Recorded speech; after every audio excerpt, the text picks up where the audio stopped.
I've got blue souls, cause I'm way gone, trying to find my way back home.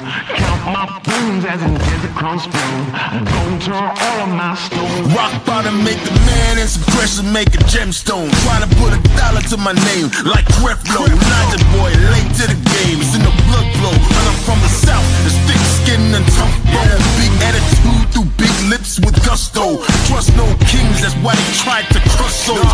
But it's IGBO, when the dust blow, this old head be standing there. No silver, just gold. Crack no books on the hustle, I was born to grind.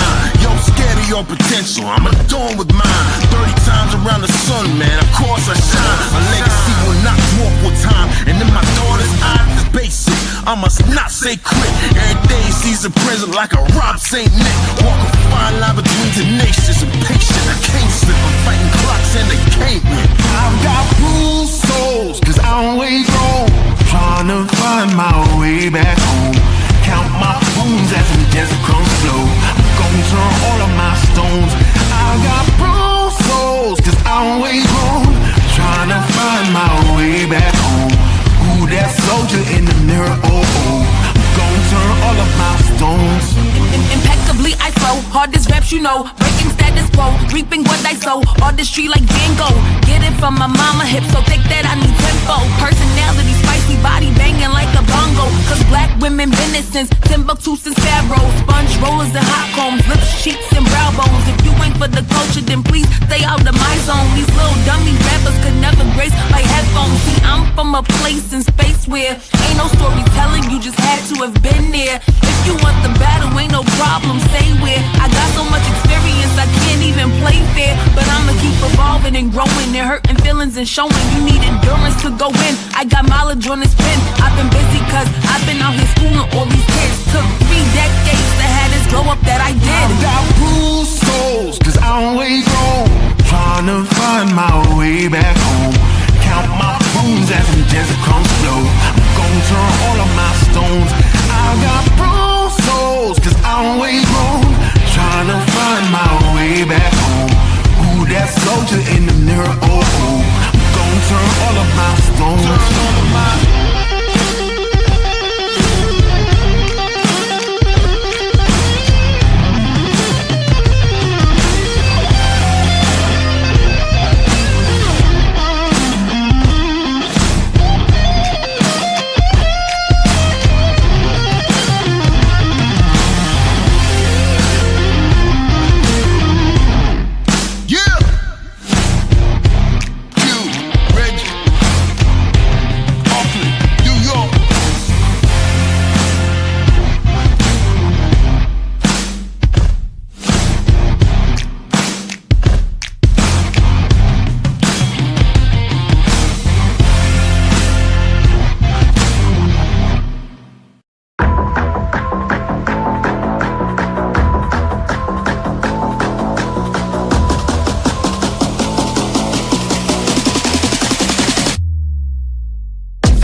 guys know, I know you guys were checking shoes last night to see if he was barefoot. Is that still the case? Is he barefoot? Because I know on Facebook somebody posted a picture of these could be his shoes, or is that so he is presumed to be barefoot at this point? What I can say is that his mom says all of his shoes are accounted for at the house. I'm not going to say that he's barefoot. All right. Allegedly! Hello everyone and welcome back to my channel. This is Lady Freedom here coming at you with another raw narrative. Here's a brief disclaimer for tonight's show. Let's watch. That's ignorant!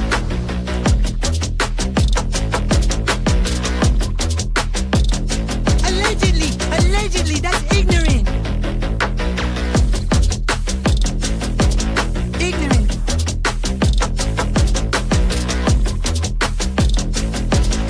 Judgment, Alfred.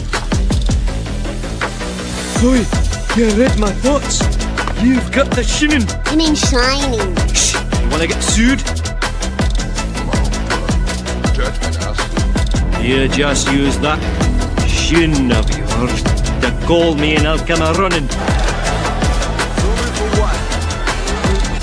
But don't be reading my mind between 4 and 5. That's Willie time. Hey, yo, boss.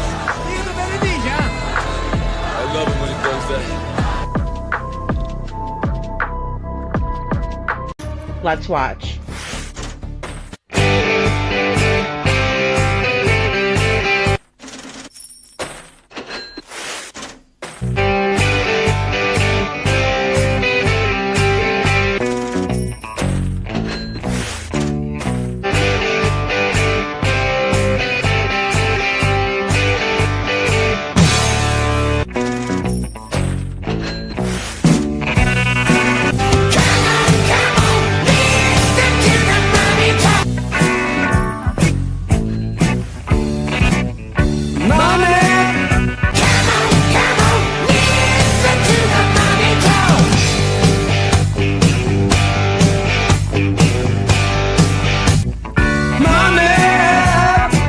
Don't get me back to good bullshit.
Hello everyone and welcome back to my channel. This is Lady Freedom here coming at you with another raw narrative. And it's so good to see everyone tonight on this Sunday night where we are doing a special edition of Night Court, and that is for Sebastian Rogers. So I came up with 17 mistakes, big mistakes that were made in the Sebastian Rogers case. So we're going to go over those together. And it's a part one because as I was coming up with 17 mistakes, I found many, many more. So we're going to continue on with that list of mistakes. And that's whether it was law enforcement or, the silly criminals who think that they can get one over on YouTubers or the like. Law enforcement, even. Hey, Chuchi, thank you for being here. Hey, Women's Warrior, good to see you, little Miss Sharon. Hey, Nancy Fleming, so good to see you. And Cinderella, thank you for being here. Let's see, I see Gail. Thank you so much, Gail, for being here. And Ann Reynolds, it's so good to see you, hon. And also, let's see, who else do we have in here? Cece is here. Thanks for being here, Cece. And who do we have? Let's see. I know you guys were conversating a lot because I was late, but I was listening over at Jen's for a little bit. That sounds terrible, doesn't it? I'm not supposed to be listening to other people and pushing my own lives up, but that's okay. I wanted to hear what was going on because I like to be in the know and I like to hear it from my own, you know, ears. I like to see things with my own eyes. Hey, Joe. Well, happy birthday to your triplets. I think you're talking about your little piggly wigglies over there. Um, so let's see who else we have in the chat. I know I saw some more people come in. Hey, happy holidays. Good to see you. Thank you for hitting that like button. And hey, Detroit Rock City. I saw Detroit and Brenda coming in. Good to see you. Bo, you had me laughing so hard because I was in the bushes in a lot of places today. Brenda Calvert, so good to see you. And listen, I wanted to do a video for Sebastian, but when I was looking at the video, I couldn't help but think to myself that there were a lot of missing pictures in that bunch that I put up there. And today, whenever Katie went up on Duchess for the Missing, or I think she calls herself Dutchy Girl or something now, she shared a lot of new pictures and I was able to fill in the gap. So I was happy about that. That made me feel a lot better because that was one thing that was getting me down today, other than the fact that I couldn't be there with my friends to celebrate Sebastian's birthday. But I see that there were a lot of people that did. I got most of the posts before I had to make the video. And then I went back to YouTube and was scrolling through and I saw more posts for Sebastian's birthday. So I'm going to make another part two for that as well. Yeah, it'll be good because there were a lot of creators, hey witchy, that were coming out and supporting Sebastian, showing so much love to Sebastian, and that's who needs all the love he can get. Perfectly and Perfect Boy Mom, good to see you. Thank you for being here. Trooper's Mom, good to see you. Thank you for being here.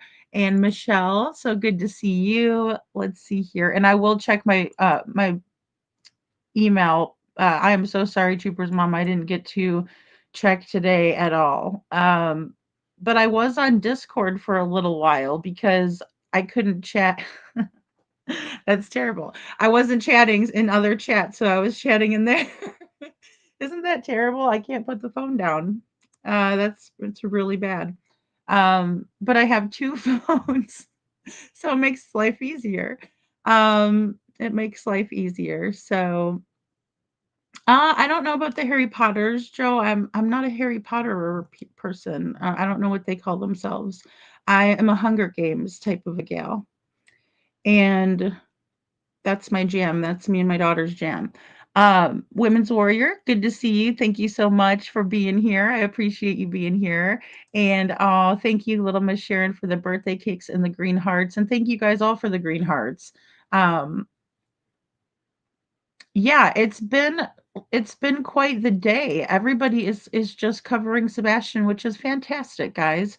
I think that is wonderful.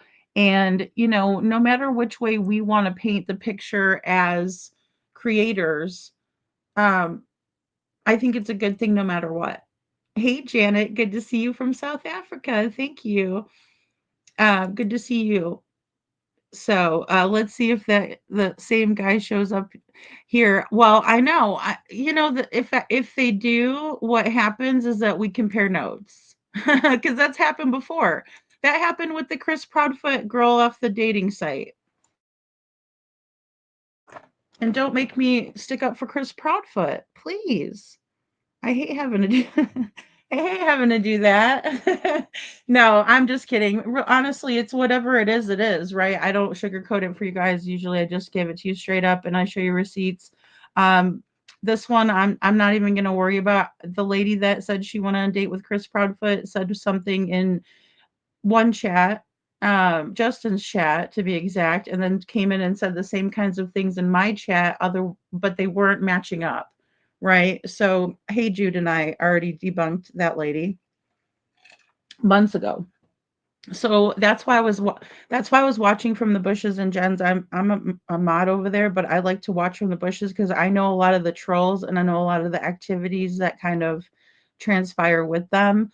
And so without going too far in or giving them the stage instead of Sebastian, I'll just leave it at that. But yeah, if they come in, you just have to be a member, Perfectly Imperfect Boy Mom, and then I'm gonna have another higher tier for just War Room for Sebastian, and that'll be on my second one, and then we'll do other war rooms like one for Devlin, um, and then whoever else comes into play. As we go along with, because I think it's important for us to be able to um, have a place where we can share like screenshots of things and receipts. So I'm excited for it. And, we have been monitoring it pretty well so far. It's been working out really well. And if you guys ever have an issue or, think something is off, please email me. You can just click the link and email me. Um, that's a good question, Janet. Katie, where's Sebastian?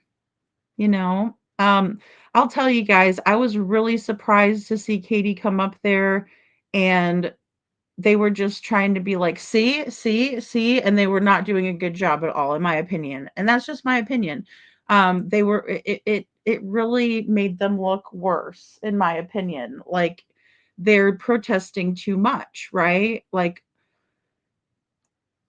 they're protesting too much. Hey Kiki, good to see you. Yeah. Um, No, no, you're not behind. I haven't started yet. I haven't started yet. I'm just still saying hi to everybody in the chat and but you guys are good. So Cash has got to show Craddock how it's done soon. Well, I mean, it was a tip from the FBI that was called in and I'm not sure. Like I said, if he comes in here, I will know for sure if he says something different. So I hope he remembers what he said in there. He better remember what he said because it's real easy to just search somebody out and then see everything they've said. It's like it takes like it's like doing control find, right? So I mean, they're not smooth. Their tactics are very similar. And then also, when I see people that used to roll with Terry Lynn, I always side eye them. No offense to any of you that have been in here, but I try to treat people as individuals, but I also know who I've dealt with in the past. And Chris McDonough in the interview room said we need to talk to Chris Proudfoot's ex-wives again tonight. Ooh, Brenda. Yeah, he's spot on with that. We do need to make that happen. I think they're too afraid. And to be honest with you, I am the type of person that would definitely speak out if I needed to, but some people don't have that. Like they're still fearful and they also, don't have it like I live all the way in Florida now. So, I'm not afraid of anybody in Missouri anymore. So yeah, if somebody needed me to come out, I would. Um, and I have in the past. So yeah, I mean, you never know. I think Nina would be a good person to do that, but I don't know if it would jeopardize something with Faith. Um, the family courts are big on not talking bad about either side, right? Because it's in the best interest of the child not to. Um, Girl, I'm behind football banquet. Took 3 hours. Oh, that's cool, Kiki. I'm glad though. Oh my gosh, it's raining for once here. Hallelujah. Look at it. Wow, it hasn't rained in a long time. And it's raining now. I'm sorry if you guys can hear that in the background. Um, did you check out the builders sand? A match, possible match. Sorry, I don't know if. Do you want a copy of the SS from his comment with the name? Just say your email and I'll send it to you. Yeah, yeah. I would like to know, Witchy. It's mine. It's just in my description, and you just click the link. Hey, Ebony, good to see you. Yeah, so you just click the link and you can send it over. Because I do compare notes, guys. I do that because if we don't, then sometimes people can tell us stuff and then they think it's hilarious when we repeat it. That's like troll 101, right? That's like the first thing in troll school that they learn is to say make somebody say something and they repeat it. And then they get a kick out of it, right? It's like, you know, trollgasm. All right. So, um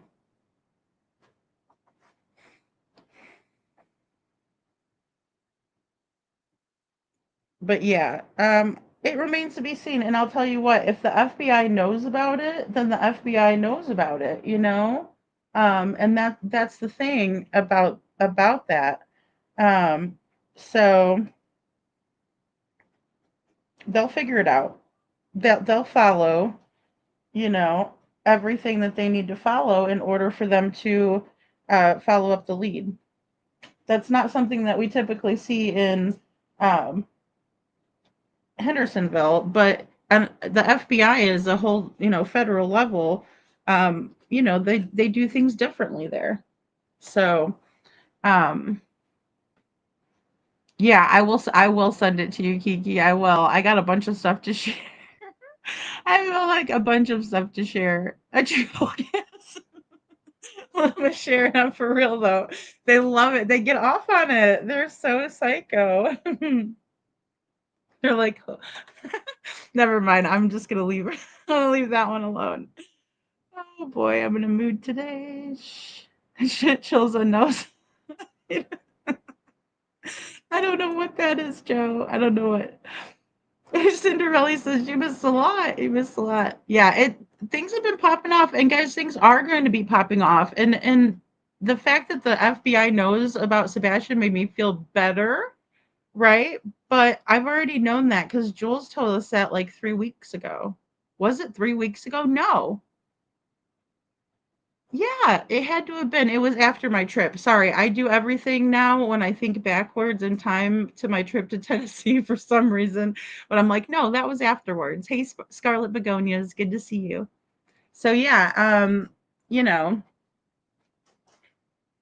I do it like that, and that had to have been afterwards that Jules told us. And she said, look, stuff's going on. Stuff's popping off in the case. She doesn't say it like I do, but like she's saying it in a professional way. Is the big difference. Did you see the troll on my live? No, Kiki, I need to be in the bushes more, girl.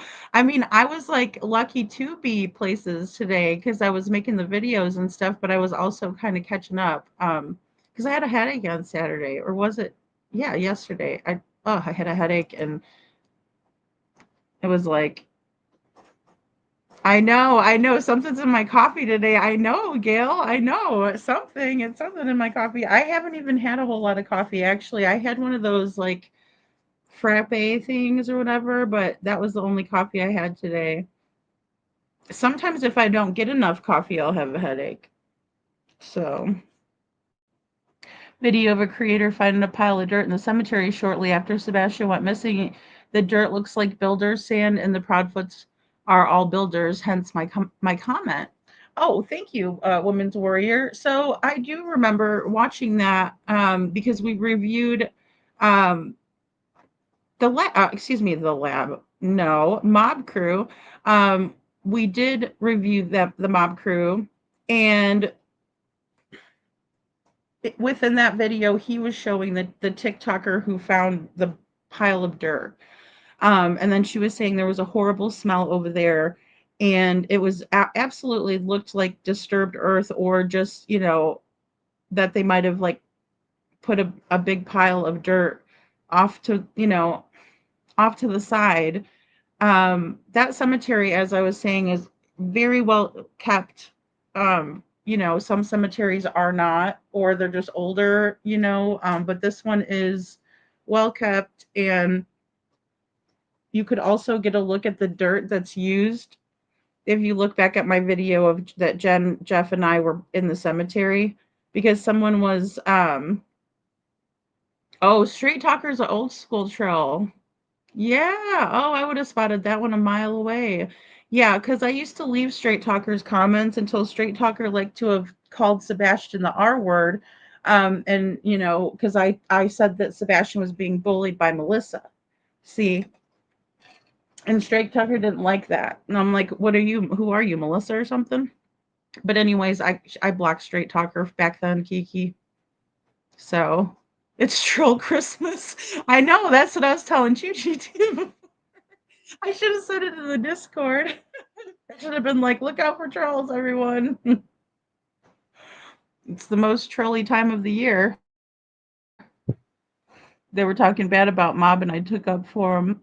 Oh, gee, yeah, they press their luck to see what they can get away with, Kiki. That's the thing, because I mean, I try to let people say speak their minds. Like if someone wants to come in and say something, it's like okay, but they're trolling, and that is one that does troll, and they push the envelope. Um, so yes, I've been drinking a lot of water too. That's what I drank today, Scarlett. I did. Thank you, hon. Yep, I was drinking water. I'm still on water. Um, so yeah. Yeah, and oh my gosh, you guys. So I tried the malt. That is my like hand in there, and I did the malt, but like it's in the freezer because I only drank a couple drinks of it because boy oh boy, if you've never had extra malt before, like I've had malt before, but I've never had extra malt before. And oh my gosh, it's just like a malted milk ball, but it's like as if you ate like if you put them in a drink, right? And you just blended them all up and with the chocolate and stuff mixed together, but it's a lot. Um, so it was a lot. But yeah, I'm gonna try. And then also it was hot and humid here today. So like when I got it, it was kind of melty and like I don't know. I put it in the freezer, so I'll eat that later. But I was happy to get one for Sebastian. I could see why he would like it. As a kid, I would have liked it. It's very chocolatey and very rich. Like it's very rich is the word that I can use. It's kind of like eating an entire piece of cheesecake, at once. Is how rich it was. To me, I was like, "Whoa, this is special." It was too. And that's just something that he liked that was special to him. So, but yeah, I did get extra malt today. Um, you missed KP on the live. Anyone know where I can find the actual live?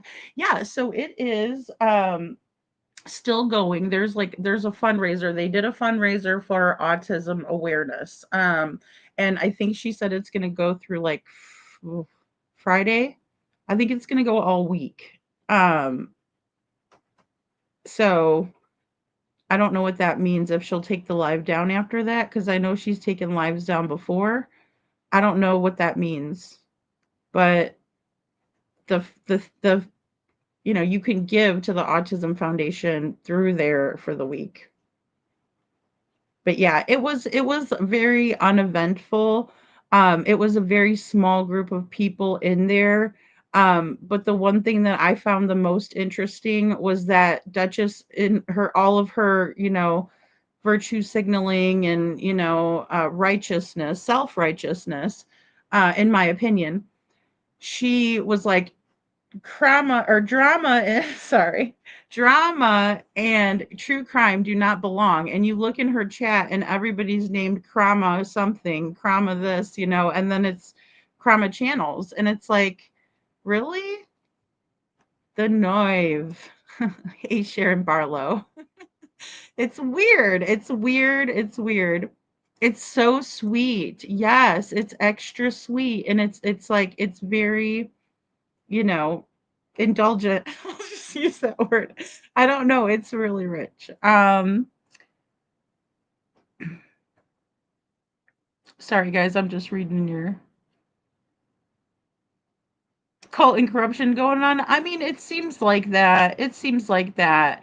I mean, it's It's very interesting, Janet, because it's like most of the time, a lot of us don't like to go that route, right? We don't like to, if you're a logical thinker, you don't think like, everybody's out to get you, right? You don't think that people are that bad or that could be capable of such things.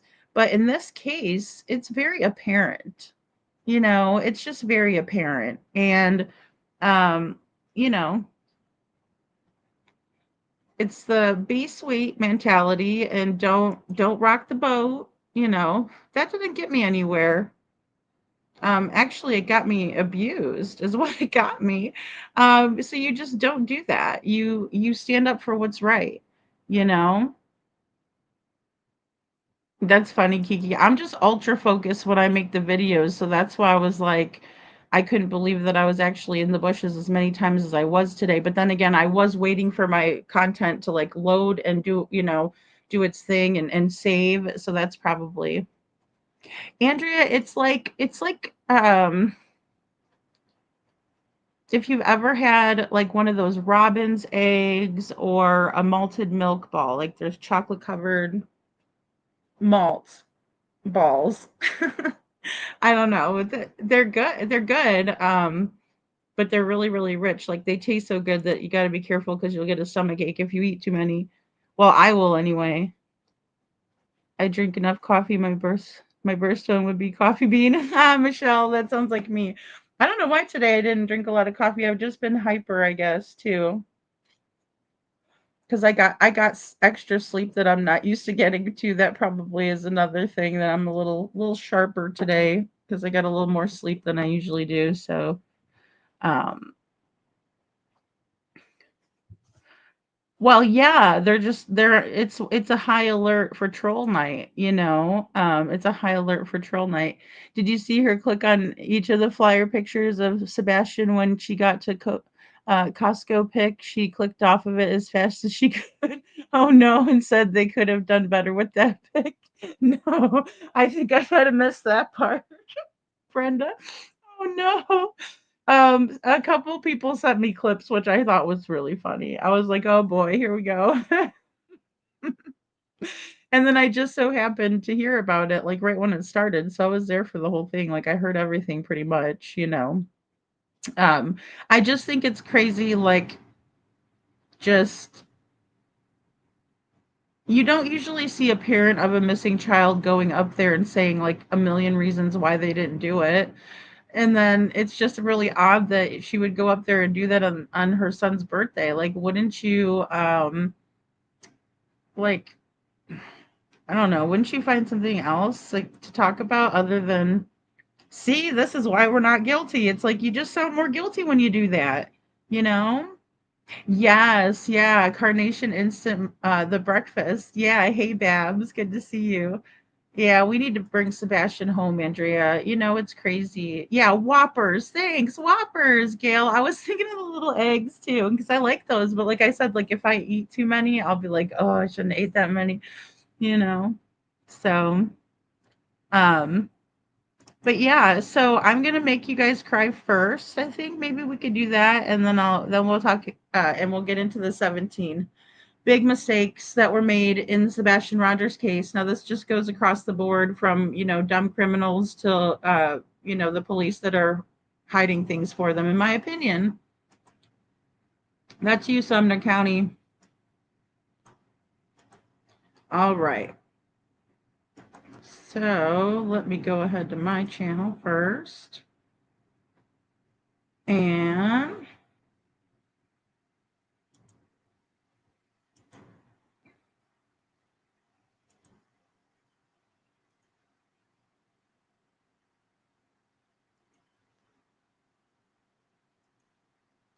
okay, here we go, guys. Let me just mute my mic and get this going for you guys.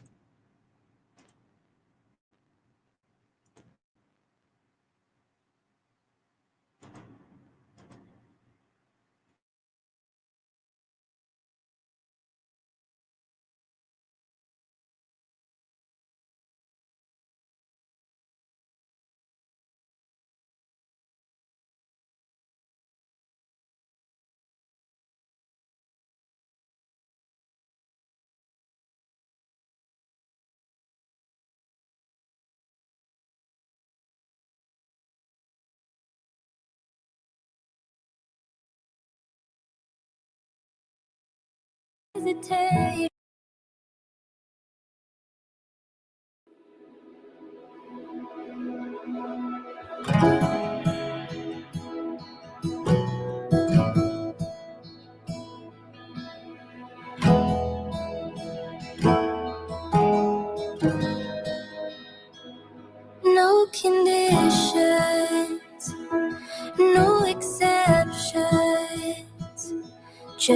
redemption, endless blessings, no frustration, no hesitation, just forgiveness for his children.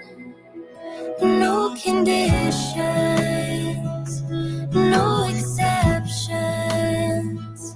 just redemption, endless blessings, no frustration, no hesitation, just forgiveness for his children.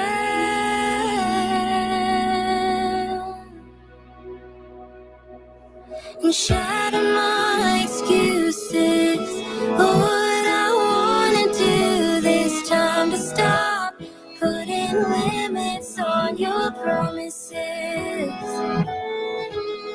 Broken but beloved, wounded but unwanted. Nothing in this world can change your view of me. No conditions, no exceptions, just redemption, endless blessings, no frustration, no hesitation, just forgiveness for his children. So shatter my excuses, Lord, I wanna do this. Time to stop putting limits on your promises. Broken but beloved, wounded but unwanted. Nothing in this world can change your view of me. Lord, I'll come, no more fear, I'm drawing near. Lord, I'll come, no more doubt, I want you now. Lord, I'll come, no more fear, I'm drawing near.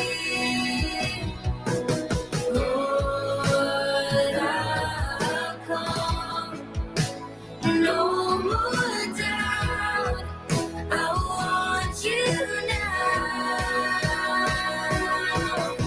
To shatter my excuses, Lord, I wanna do this. Time to stop putting limits on your promises. Broken but beloved, wounded but unwanted. Nothing in this world can change your view of me. Shatter my excuses, Lord, I wanna do this. Time to stop putting limits on your promises. Broken but beloved, wounded but unwanted. Nothing in this world can change your view of me. Nothing in this world can change your view of me. Nothing in this world can change your view of me.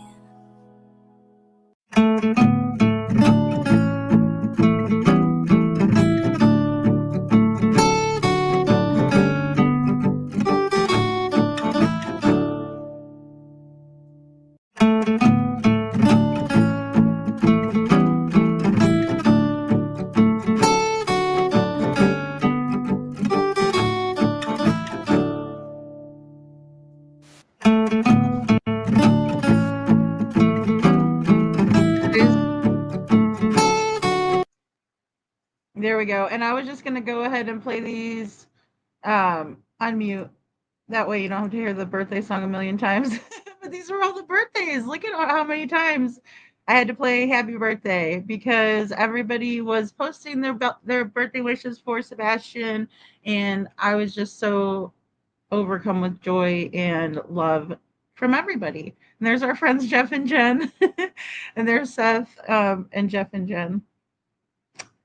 So, and it looks like they had a really nice setup for Sebastian. They had birthday balloons for him, and then that's the one, of course, by me. It's got the palm trees. So, that's my Culvers there, and that's me getting them all. And so, but yeah, it tastes like a Whopper too. But then again, I didn't want people to think that I was in Burger King. So, hey Jen, good to see you. Thank you for being here. So yeah, so that I know that somebody had asked in the chat, Gail asked about the band that I use for this. Their name is Paper Castle, and they are a very underrated band. I don't know how much longer I will be able to play their music for such a cheap price, but they make beautiful music, and the girl who sings has a very sweet, angelic voice. But yeah, they're a Christian rock band, or maybe they're country. I don't know. Either way, I absolutely love them. I did one for Jaden Spicer that I played their song for him. They just have really beautiful music. And so that leads me to our other video that I wanted to present to you guys tonight. This is going to be just me going through. Again, you can go through all the 17. Leave me more in the comments section if you guys know of any more big mistakes, because I'm, again, going to be using these in order to, make a part 2 and probably even a part 3. Oh, no, no, I did not IML. Oh gosh, no. No, I would love to, but it is quite a little drive. I mean, I drove straight through both times, so it wasn't that bad. I would always just do it again like that overnight because there's less traffic. But no, I plan on going for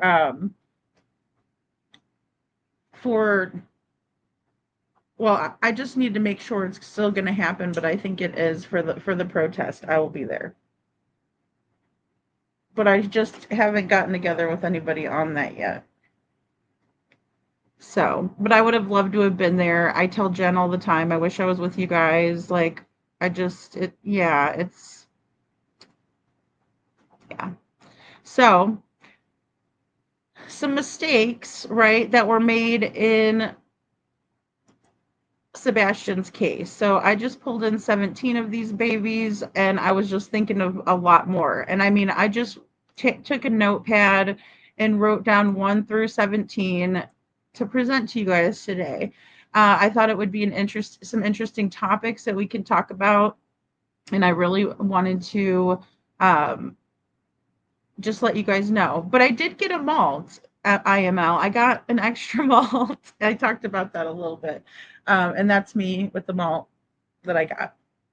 Extra malt. So number 1 is Sebastian's shoes. So the first thing I thought of when I thought about mistakes that were made in the Sebastian Rogers case is they thought, oh shit, we forgot about his shoes, right? So the shoes are a big one. I think that is the telltale sign of Sebastian not being the one that left on his own. I think it says a lot about Sebastian that he was wearing shoes even when he was in the pool, right? So this is the time that they were looking for boots. I believe it was right before Sebastian went missing, I think. But either way, I'm talking about them forgetting the shoes. They forgot his shoes, you guys. I'm not talking about when these shoes were bought. I'm talking about they forgot about his shoes. They forgot that he needed to, if he was going to vanish and walk off on his own, he needed to be wearing shoes. And they done fucked up. So, number 2,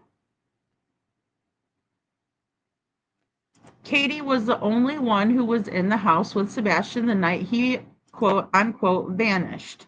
Right? So, Katie being the only one in the house with Sebastian was a major mistake that was made,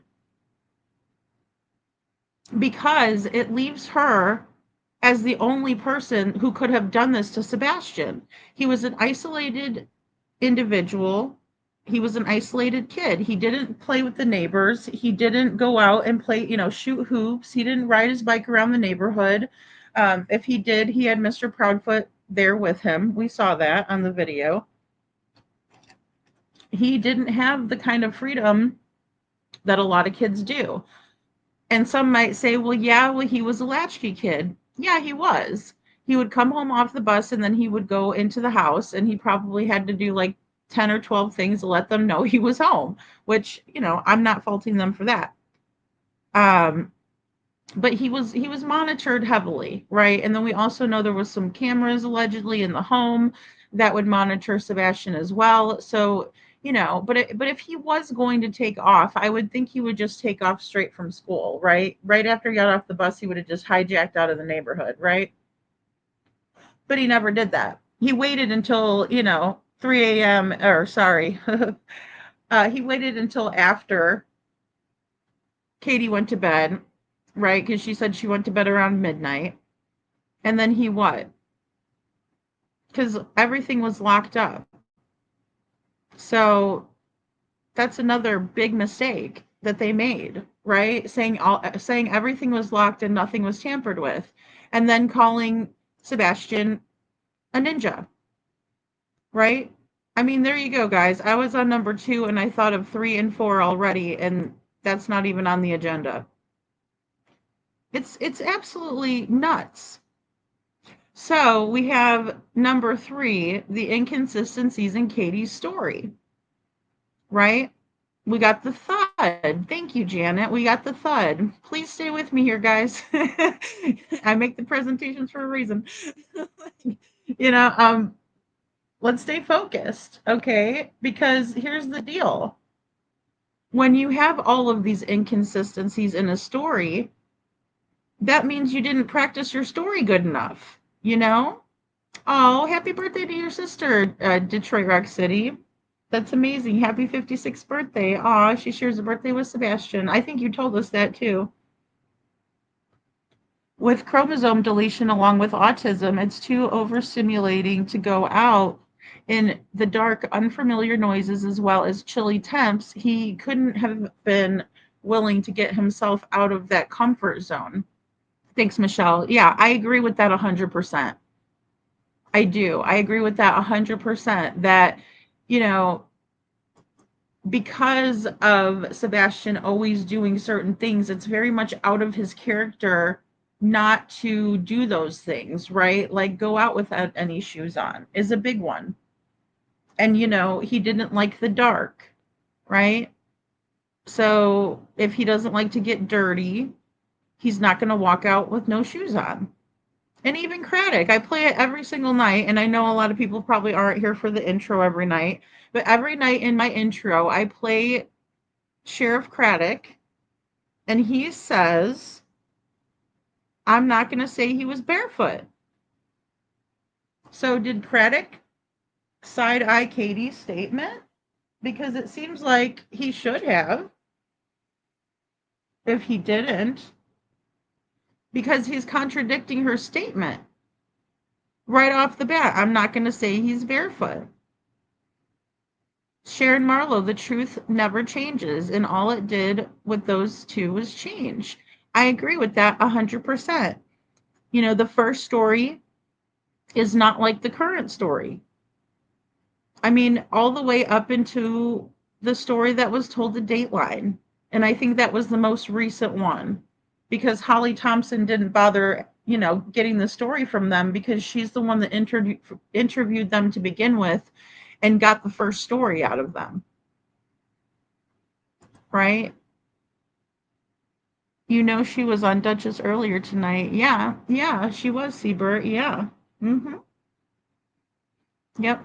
Yeah, she was on there and, doesn't show herself, I mean, it's the same old song and dance. It it it was enough to want me to, do another saga of the polished turds because that's what they're doing by having somebody come up there that they're not doing Katie's they're not doing any favors for Katie even though Katie thinks that she did good.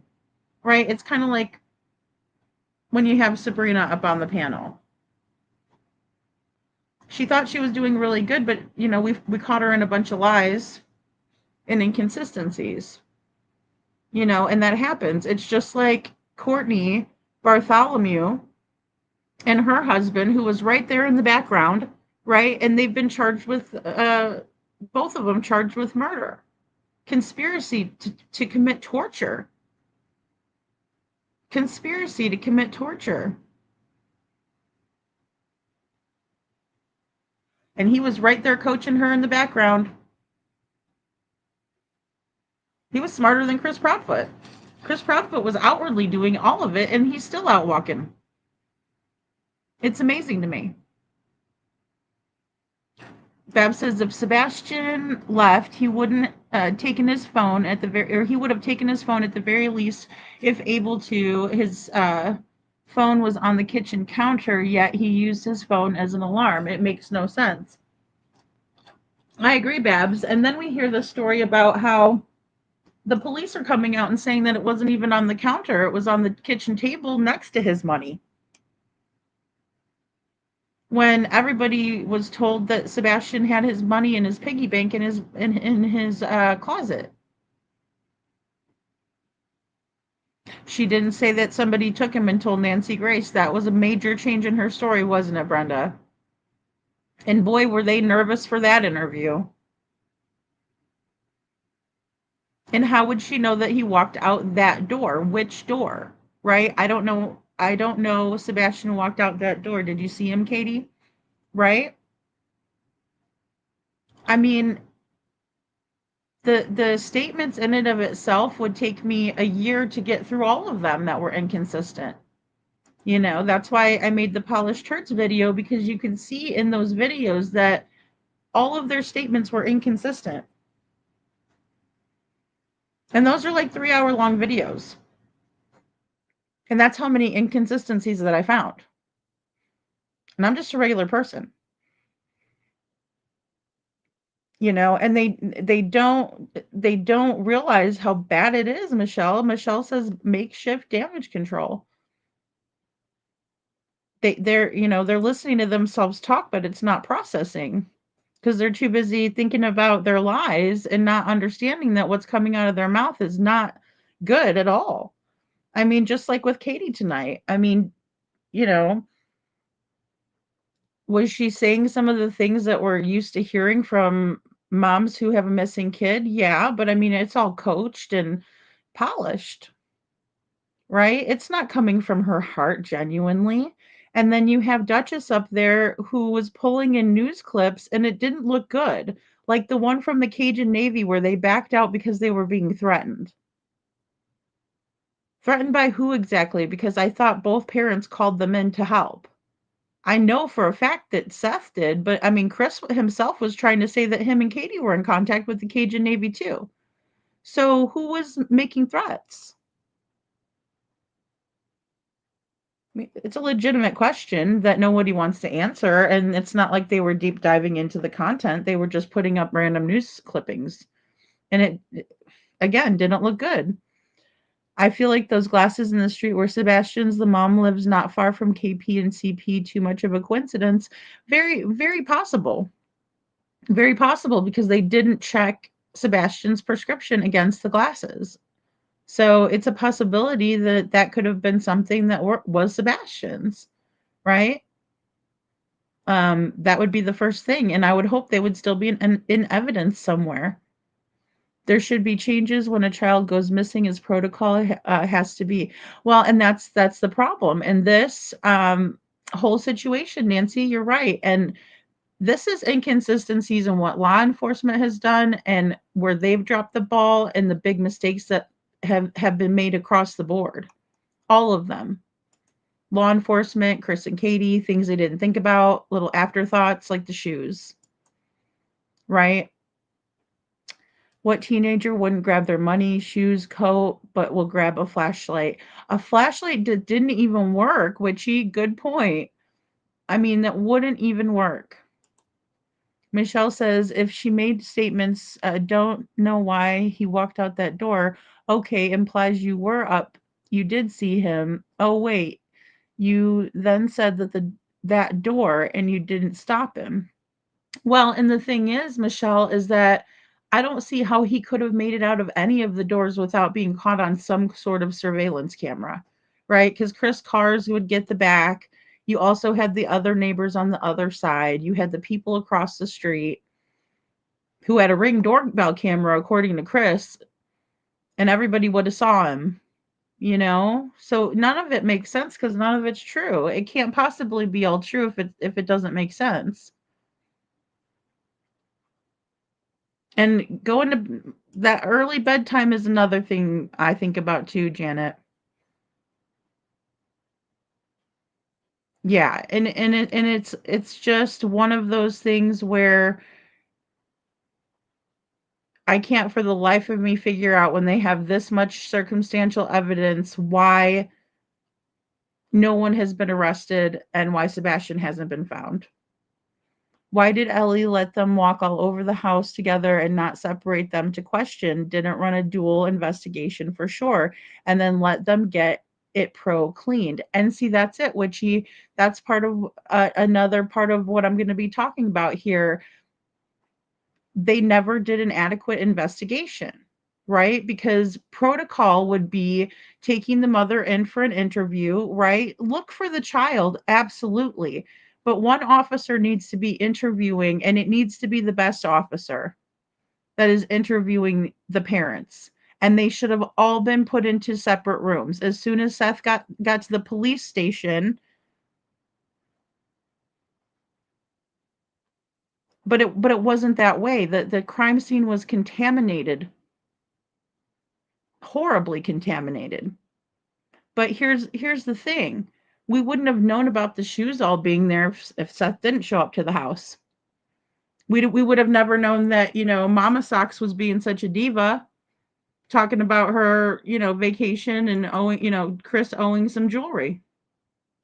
Owing jewelry for what? The only consistency is that no one can trespass in their property unless it's their friends, the police coming over for coffee, in my opinion. Yeah, Brenda, and it's like they're coming over to tell them all about what they know. That's terrible. Hey, Scranton, good to see you. In my opinion, the mention of the flashlight didn't work was added later to cover for the flashlight that might have and were seen in the neighbors' cameras. Well, I think so too.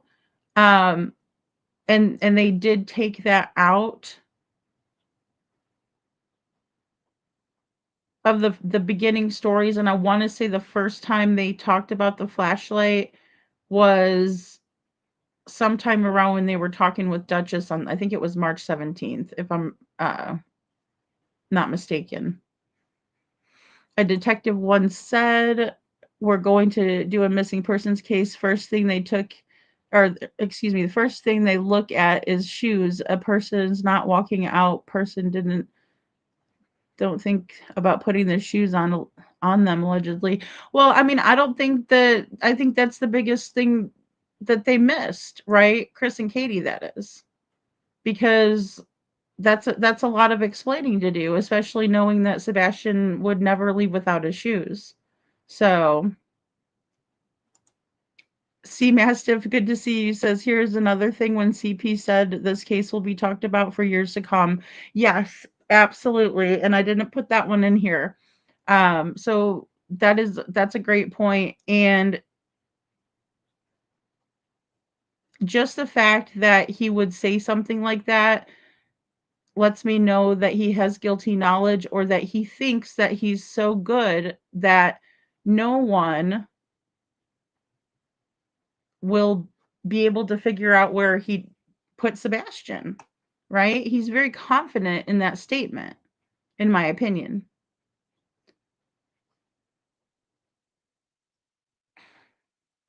Michelle says, I watch a cold case podcast by real cold case detective. CP contacted him to help. He talked about it, but detective looked at all the the circus on here by family and others and said there's no way. Yeah, he couldn't do it. I think I know who you're talking about, Michelle. Yeah, I think I know who you're talking about. Does he have he doesn't allow people to comment on any of his stuff, does he? The glasses were found by a search party that Seth put together, and Seth had them tag and bag them and give them to law enforcement. So look at Maddie Soto's shoe in the dumpster. One accidentally left in the bedroom. Yeah, women's warrior, exactly.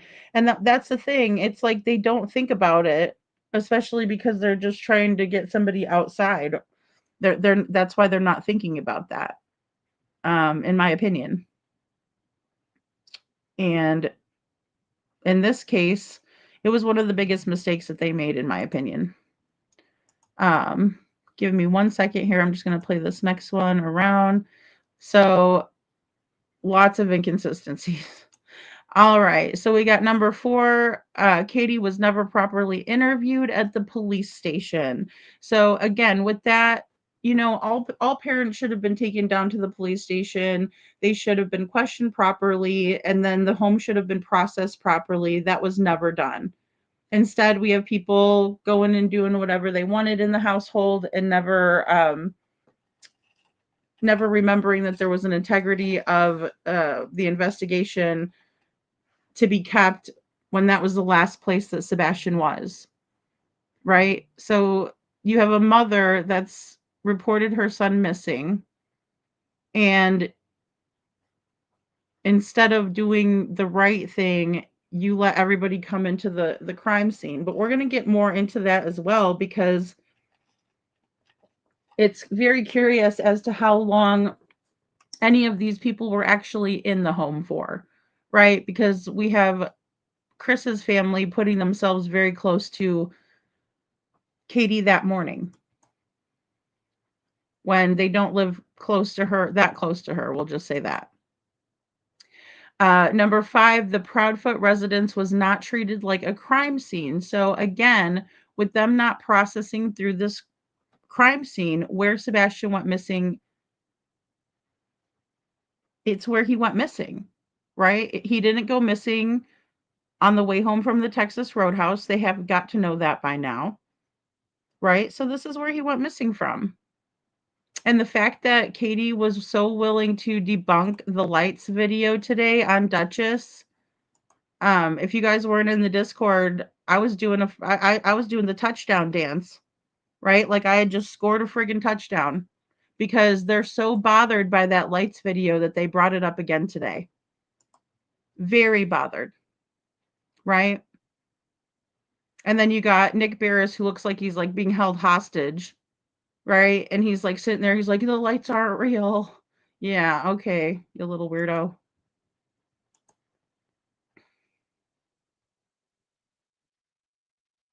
So number 6, the crime scene is contaminated, right? Once you have a contaminated crime scene, it's very difficult to get evidence that is not all these different people's foreign DNA and all of their foreign objects that shouldn't even be involved in this case. 0. Nobody should have been in there, but they let everybody into the house and had a freaking house party.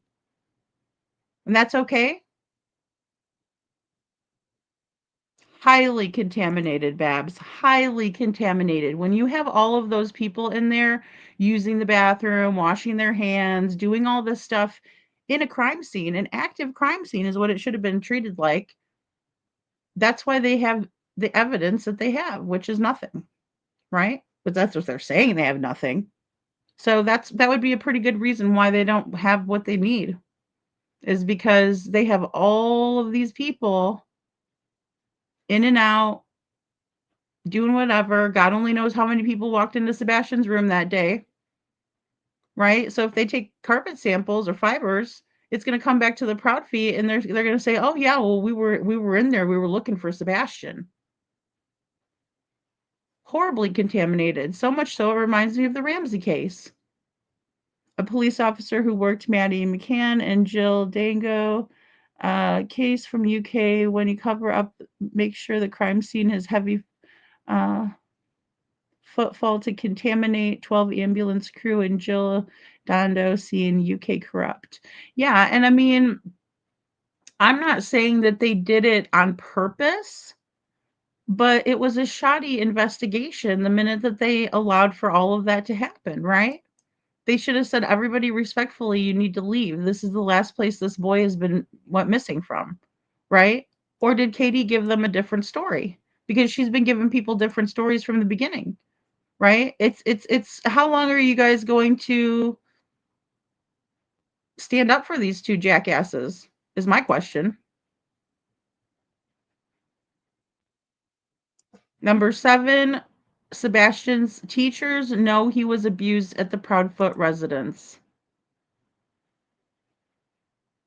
Sebastian's teachers know and knew he was abused at the Proudfoot residence. I hope they went and came forward to law enforcement about this knowledge. But did they?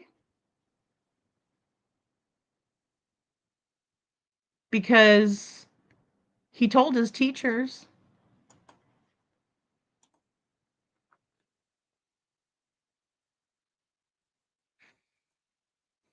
Number 8, CPS was involved multiple times. Multiple times CPS was involved, right? Some people say it was this many. Some people say it was that many. Well, I'm not going to argue with people who have seen paperwork that they claim to see. But I'm also not going to take anyone's word for it until I see it myself. And that will probably never happen, right? Because it's all supposed to be classified information.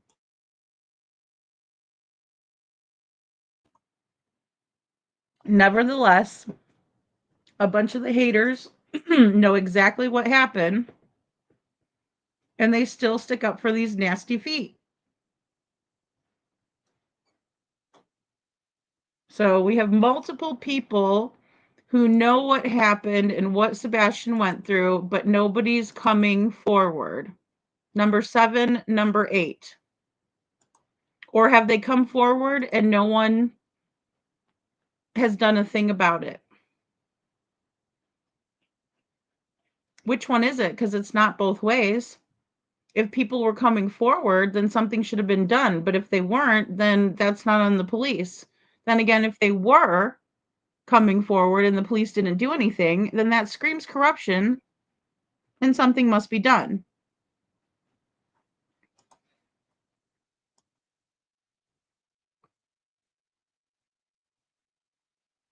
Number 9, proper forensics were never done in the home. Well, we were looking for Sebastian in the walls. Really? Okay. Did you take carpet fibers? Did you take fingerprints around the windows to see if anybody maybe was messing around on the outside of the house? We saw him with the Pharaoh outside, right? The cameras that are supposed to preserve a crime scene, but they wanted to tell us that they didn't suspect foul play. Which one is it?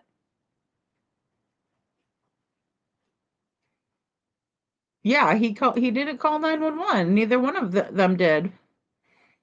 Katie should have called 911 before she called anybody. What is Chris going to do if he's all the way in Memphis? Right? Or as Chris says, Memphis. Right? He stuttered on that part. He sure did. That's what I do know about the CPS reports bad, because I'm not a hate channel, and Seth doesn't share that kind of shit. He never would, because he knows it's wrong, because he knows that he can get in big trouble for doing so. Seth said if anyone saw the CPS reports and the psychologist reports, it would cause us nightmares. He said that we wouldn't be able to sleep at night, and I believe him.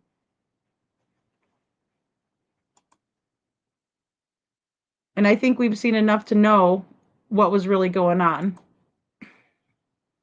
Hey, hey, Holly, good to see you. Yes, sorry, I came on a little bit late today because I wanted to listen about the tip that came in. When someone finds Sebastian, he can use it in trial. Yes, Veronica, and thank you for being here. Yeah, absolutely. The thing is that we need law enforcement to do something, right? Because like getting drunk is probably not the best idea, right? Maybe wait till after you find Sebastian. Because maybe that's why they were doing shoddy police work, because they were hungover that morning or something. Anybody ever think about that? Makes me wonder. Because we got how many of these guys out of how many? Right? We got 7 people here, and 2 of them are directly involved in Sebastian's case as detectives. And then you got the mayor who was there the first day, the second day, the third day. When does that happen? You know? Unbelievable. And this is number 10. Too many false narratives by the police. Right? Too many false narratives by the police. Forget Katie's false narratives. That's to be expected from a criminal. It's not to be expected by law enforcement. It's not to be tolerated or accepted by law enforcement. But yet there's been all kinds of false narratives, too many to count. Here's one right here. Oh, it was just a great day. Right? Or how about that Sebastian had a green flashlight this time? Oh, excuse me, a yellow flashlight. How about their latest release? Doesn't give you a whole lot of faith in the police now, does it?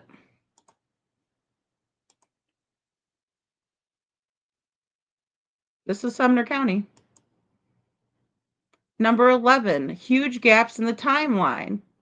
And I use Pat Brown here as one of the experts that have said time and time again that the Proud Feets are lying, they're not being truthful, and that something is really wrong here. Don't listen to me, listen to Pat Brown. Right? Don't listen to me, listen to Chris McDonough. Don't listen to me, listen to the late, great Peter Hyatt. They're the experts, not me. But they've all said it too. And then, he was in his room playing. No, Katie, what were you guys doing that whole time? I told him to go to bed, and he did at 9 o'clock. I let him stay up a little bit later. What's a little bit later? 30 minutes? Because at 15, if he's going to bed at 8 or 8:30, that's quite an early bedtime for one. Doesn't make a whole lot of sense. And there's huge gaps in the timeline, right? Because they didn't have a 3-hour phone call, as they were saying. They had less of that. When it came out later, it was less of a phone call than that. It's never consistent.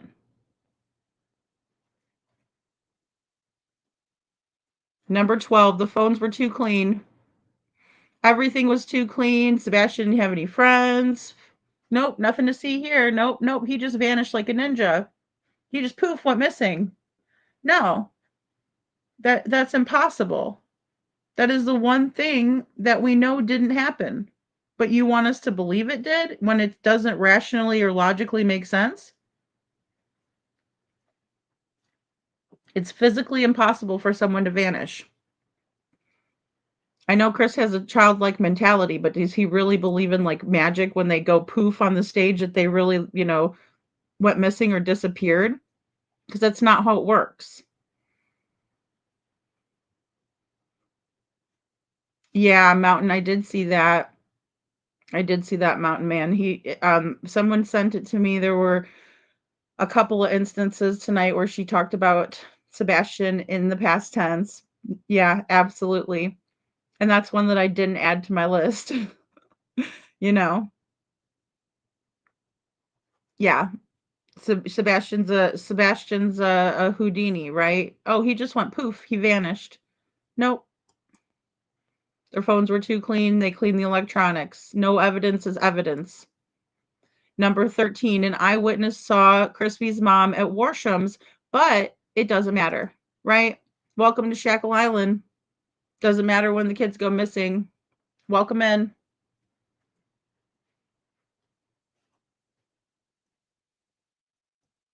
It's a huge red flag, Michelle. It's a huge red flag. You know?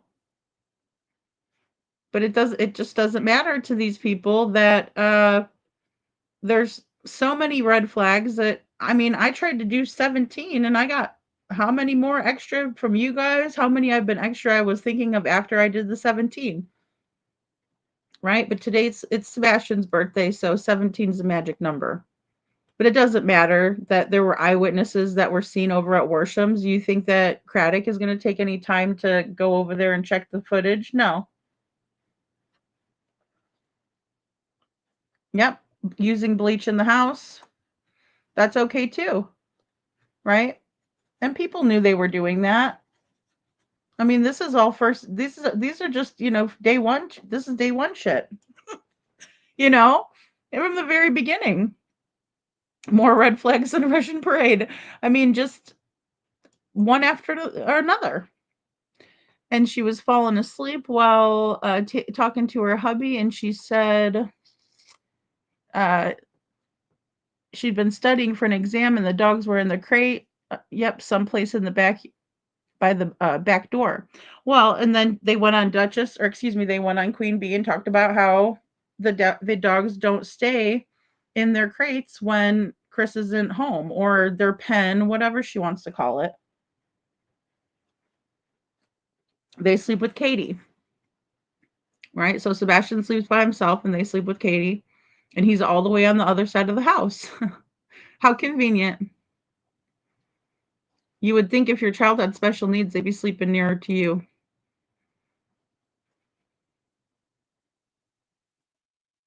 Number 14, Chris and Katie underestimated Seth big time. Big time. Because they didn't think that it was going to get this big. Didn't they say that? They didn't think people were going to care so much about Sebastian. Didn't they say that? You know? Katie's never denied doing anything to Sebastian. She's always had Chris do that for her. Mountain Man. It's true. She's always had Duchess do that for her, right? Because that's what Duchess's role was tonight, was to play polished, to polish the turds, right? Because Katie can't, with a straight face, say that she didn't do anything to her son. So they have a panel for his birthday where they try to convince us that they didn't do anything. Right? It wasn't me. We're still looking. And she talks about how she goes to pass out flyers. Well, there was a whole table of flyers in Hendersonville, Tennessee that you could have helped pass out. And Seth was over in Clarksville, and he was there with Jen and Jeff passing flyers out. The Mr. and Mrs. E were there. We needed people in Hendersonville, Katie. Where were you? We needed you there. But instead, you got on Duchess's panel and proclaimed your innocence through her, not through anybody else, not through yourself, not saying I didn't do anything to my child. Instead, you had her do it. And she did a horrible job of convincing people. I mean, horrible job convincing people. Like, she might as well have just not have said or done anything. Really, because it did not help at all.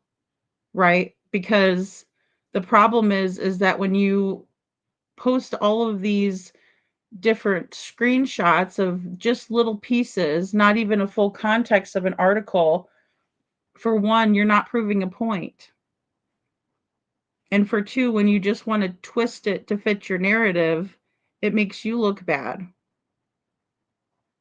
And when you protest too much and you're trying to convince people, especially the people that were in that chat, they're blind followers, right?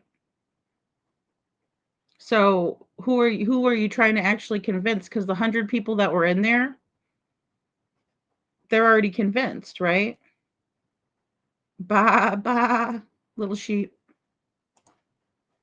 Number 15, Chris's sister said they were searching since 6:30 a.m., but Sebastian wasn't reported until 6:38 a.m. Okay.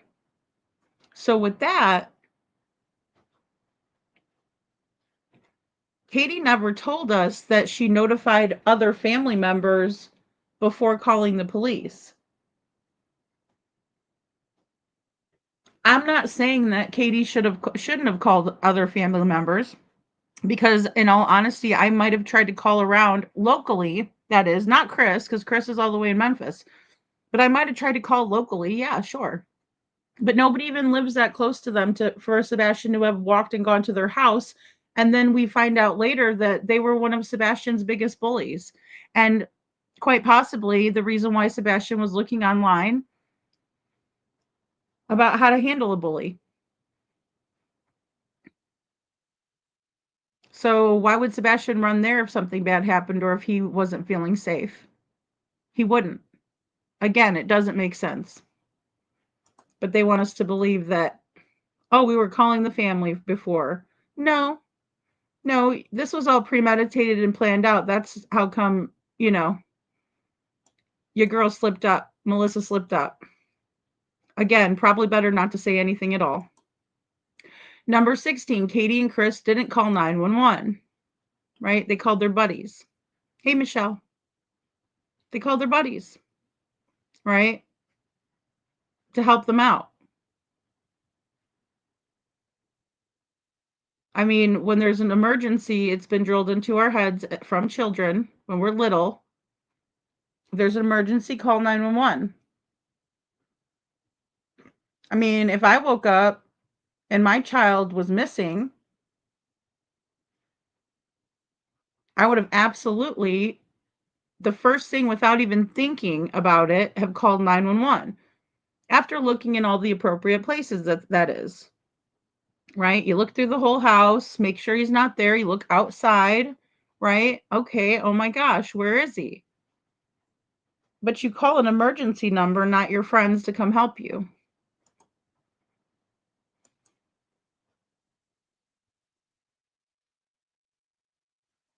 Number 17, law enforcement operated off of the assumption that Sebastian walked off with no proof. No proof whatsoever, but they operated off of the assumption that Sebastian walked off. Maybe lay off the whiskey. Because if that's your, I mean, I'm trying to find out where the problem is. I'm guessing it might be the whiskey, right? I mean, if you can't do your job properly, maybe don't do that, because that's probably the reason why you can't do your job properly first thing in the morning. Just saying.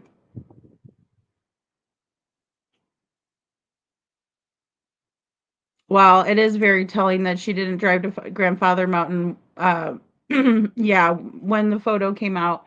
Yeah, I mean, and I will say, I personally did not think it was Sebastian. I really, I knew it. I just looked at him, and I know you guys, some of you think that it might be, but it's not. I wish it was. I wish it was Sebastian. There's been so many times people, oh my gosh, there's a sighting of Sebastian. I wish it was, you know. I was even looking back through those videos the other day, and I saw the one from the kid in Missouri that was wearing the green costume, and that one really looked like Sebastian a lot to me. So much so that I sent it in, right? But it wasn't.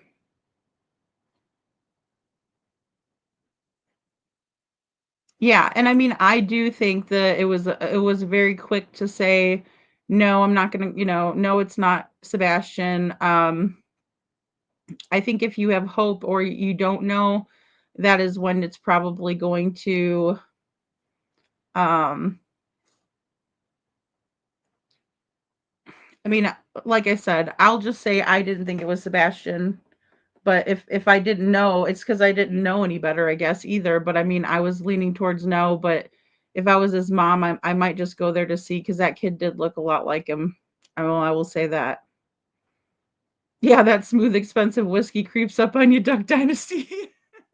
Next thing you know, you're tipsy with a hangover the next day, in my opinion. Yeah, I mean, I'm wondering if that's what it is because operating under the assumption that Sebastian walked off with no proof whatsoever for this entire time that is pretty bad. That is pretty bad. Yeah, Seth drove up to North Carolina. He sure did. Sure did, Babs. And CP immediately shut that down quick because he knows. Oh, yeah. It was very fast. It was very fast. But the whole picture looks like CP was angry he didn't stay in his own house and makes the rules. Well, I mean, I think that there was a lot of turmoil in the house. Obviously, there's reasons why I think that. I didn't just make that up. But it's very apparent to me that something went wrong as a result of an ultimatum given by Chris. It's either him or me. And that's a big issue, right? When you hear of an ultimatum from one parent to the other, um, that's a big problem. We know that Sebastian was going to live with his dad, but before that, they were looking into an alternative school for Sebastian. And in my opinion, that's where the teachers should have come in and said no. First of all, if you're looking to put him in the behavioral school, that doesn't sound right to me either. I mean, we saw Sebastian when he didn't know we were all going to see him. He didn't know we were all going to be watching him. So it's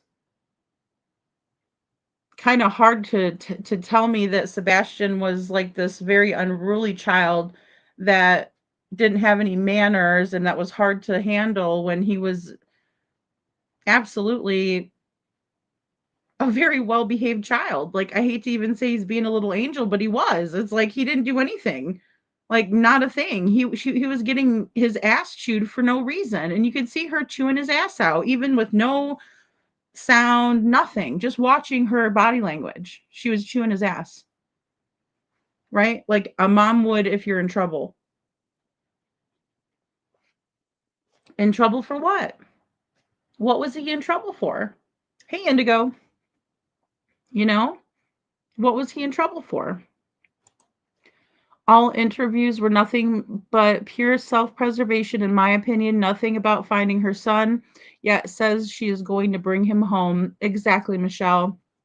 And it's all about covering her own ass. Self-preservation. And she can't do that by herself, so she enlists the help of someone else to do it. Women's Warrior says, in my opinion, I have always thought that Craddock was contacted to ask for help, and he wasn't told exactly what happened or how bad the situation was or how big it was going to blow up globally and not go away. I've wondered that too, Women's Warrior, just because of the way that things have transpired. I mean,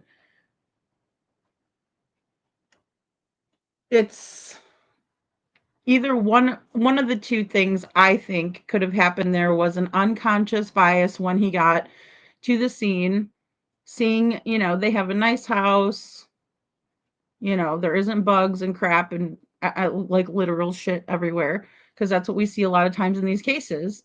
And that wasn't present. And so there was an unconscious bias. Either that or it's just that corrupt, right? That he was involved from the very beginning, being called by the Proud Feet. I don't have any proof that either one of those happened. But with the way that things have gone, it makes you wonder. And Janet says that CP hit him with the belt how many times? Right. It had to have been more than once. It had to have been more than twice. It had to, or excuse me, had to have been more than at least 3 or 4 times, because of all the different stories that Chris told when this transpired that Sebastian was hit with the belt. It was all different instances. Right? For lying, right, Katie? He got hit with the belt because he was lying about doing work. That's what Katie said. He was, or lying about doing work. She told that to Nancy Grace. But I thought he got hit for not wearing a belt. Oh, and I thought he got hit with a belt because he lied about something at school. Right? Yeah, there were many times that Sebastian was hit, in my opinion. I feel like they tried to character assassinate him day one. They did. They did, Holly. There was so much victim blaming and shaming on the hate channels. It was unbelievable, right? If you only knew, you wouldn't look for him. Absolutely. And that is another big mistake that they made, right? But they think that they did good by doing that, right? But they didn't. At the end of the day, anybody with any type of a brain in their head, right? A logical thinking, critical thinking person would know that that's not true. But they certainly did try to push it. Look at his manners at the Texas Roadhouse dinner while KP acted like the teenager on the phone. Exactly, Witchy Mama. And another thing that Katie acted like she was, miss, serve me. Look, when you've worked in the service industry, you know those types of people. You're like, okay, I'm probably not going to get a good tip because they're probably think that, I'm lower than them. And that's how Katie treated the wait staff. Quite the contrary, when you looked at the way that Sebastian treated the wait staff, it was with kindness, with manners, right? Like they were a regular person, not lower than.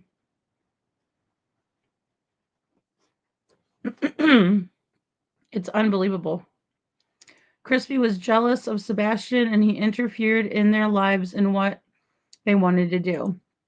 I think so too, Babs. And I think that is the motive for all of this.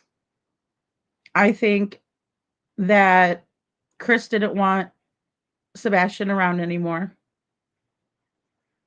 Right? And so he withheld his love from Katie.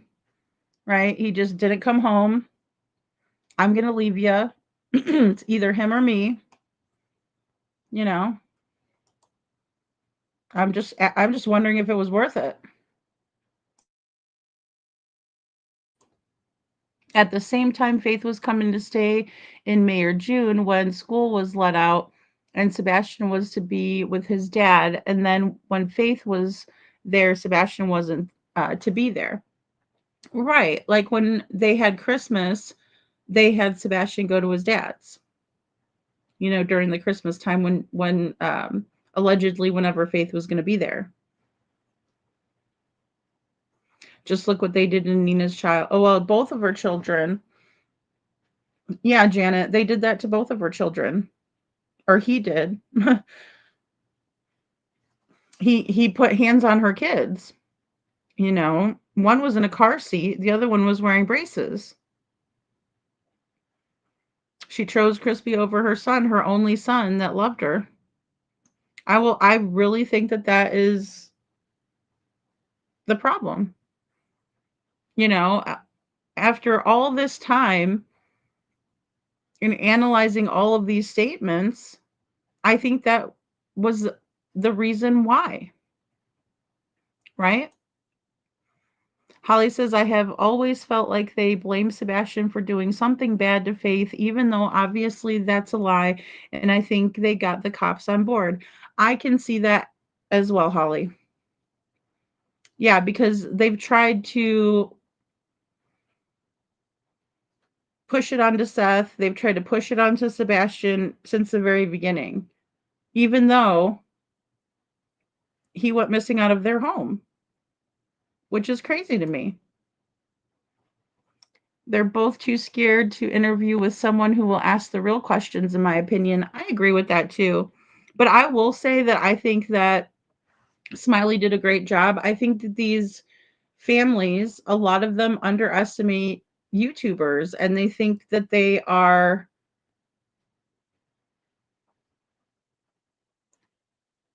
dumb, right? Just because, we don't have the education or the know-how of what to look for. But they forget that, there's so much out there that shows what they look for, right? How did they solve this crime? Okay, they did this. How did they solve this crime? Okay, they did this, right? So, I mean, it's not that hard to make a connection. It's just like I was watching Ashley Banfield earlier, and Steph's Case Files was on, and she's the one that interviewed Courtney Bartholomew in the Rebecca Park case. 22-year-old Rebecca Park was killed by her biological mother and stepfather, and her baby was cut out of her stomach, out of her womb, excuse me. And they were squawking like little stool pigeons in multiple interviews with Steph's Case Files.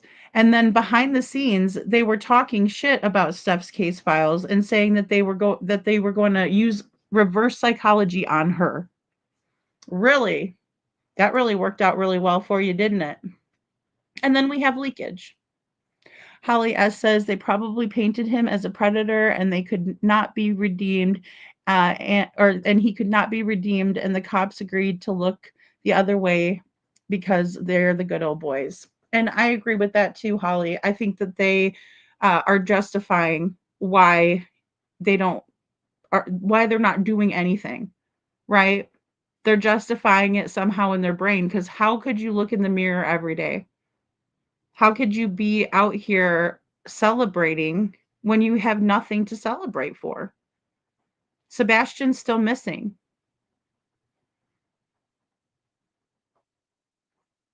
Bab says, I agree. I still think Ellie is being paid to look the other way and not do their jobs. And that very well could be too. That very well could be too. KP was and is CPS or CP's fifth wife. It makes you wonder. Yeah, well, and I mean, they weren't doing too hot, right? So it's my opinion that, she was afraid he was going to leave. I don't know why. I think she could do much better, but not until after this. I mean, but yeah, I don't know why. Couponing says KP looked for Sebastian with the windows rolled up in her vehicle. Boom, another mistake. Thank you, couponing. Another mistake. Right? Oh, yeah, I think somebody told me about that nonsense lady. I just ignored her whenever she was trying her shit with me, and, she doesn't have that great of a following. She's just kind of another turd. And he almost beat the fourth one to death and let her die in the ER entrance. Babs, yes, that did happen. And someone sent me proof of that, actually. Oh, I'm sorry, Rachel. Yeah. Yeah, Nina's number 4. Sorry. That's right. I would bet there was more violence than the belt just based off Nina's interview. Oh, definitely. Because, things like, let's see, I still have it in here. Make sure I have it in there. Yep. Right here. Excuse me. Right here. You can see that someone has blocked this out of Sebastian's neck.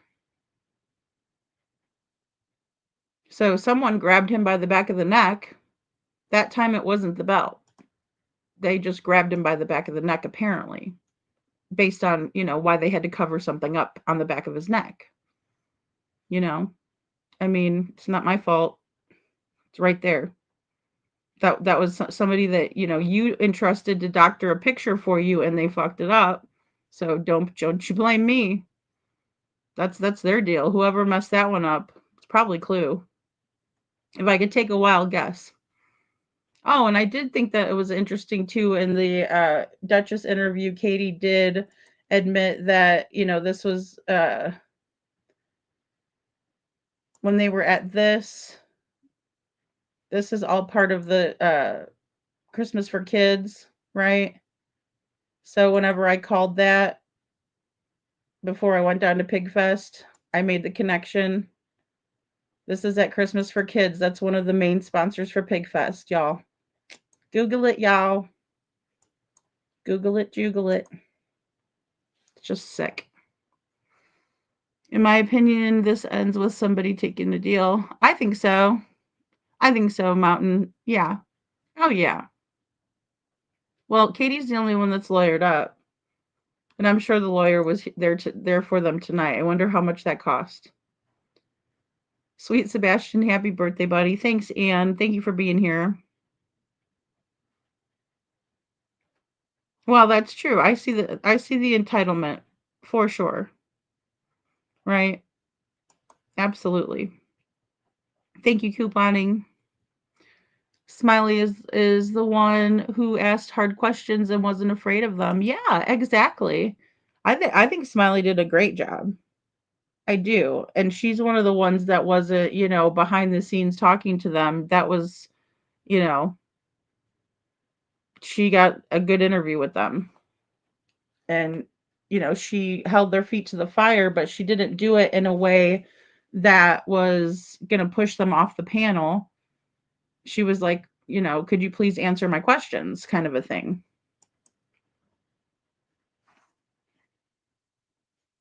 Now they're bound in their marriage by secret they can walk away from, in my opinion. And I think that's the only reason they're still together, Michelle. And that's why when people are like, well, I don't think Chris has any guilty knowledge, I'm like, no, he does. Because if he didn't, then he would have left. He would never have put up with this much crap, right? I mean, what woman would want to date him knowing all the things that he's done to these other women, right? I mean, somebody that's not very smart would, So, I don't know about Dr. Phil. Michelle, I've always thought he exploited people. I'm probably like the worst person. Like, I'll still watch him, but he's very exploitative in what he does. He'll be like, oh, I really care. And then he's like up there just like, stirring the shit pot, so to speak.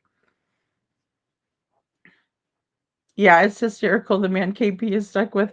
Well, and she likes being with him. That's the thing. She doesn't look at it yeah, she just doesn't look at it the same that way that we do. She thinks she got a prize, right? Because Katie doesn't know any better. She's never, had to go it on her own, really. Not for long anyway. Couponing, good to see you. Super Sleuth. I got change. Good to see you. This wasn't what their dreams were. It's very eerie to watch knowing that this has happened. Yeah, very, very much. Very, very much so. And I don't think that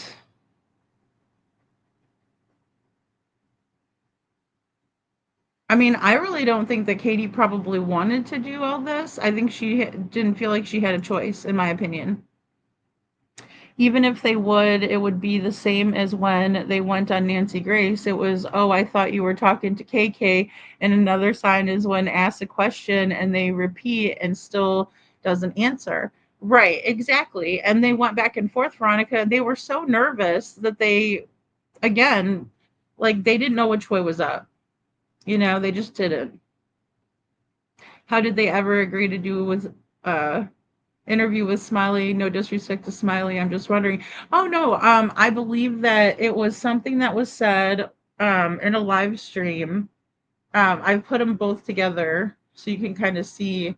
But she went on Jay's and said what happened, and basically they were on um another live stream, and Chris pulled her off of there. Was like, I want to talk to you on the panel, but he wanted to talk to Smiley because he again underestimated her, like he underestimated Seth, like he underestimated Sebastian, like he underestimates women in general, because he thinks that we're not going to stand up to him, right? But then he was sadly mistaken because he met a whole bunch of really strong women on the internet that weren't going to have it, right? And then some of them that were okay with it, right?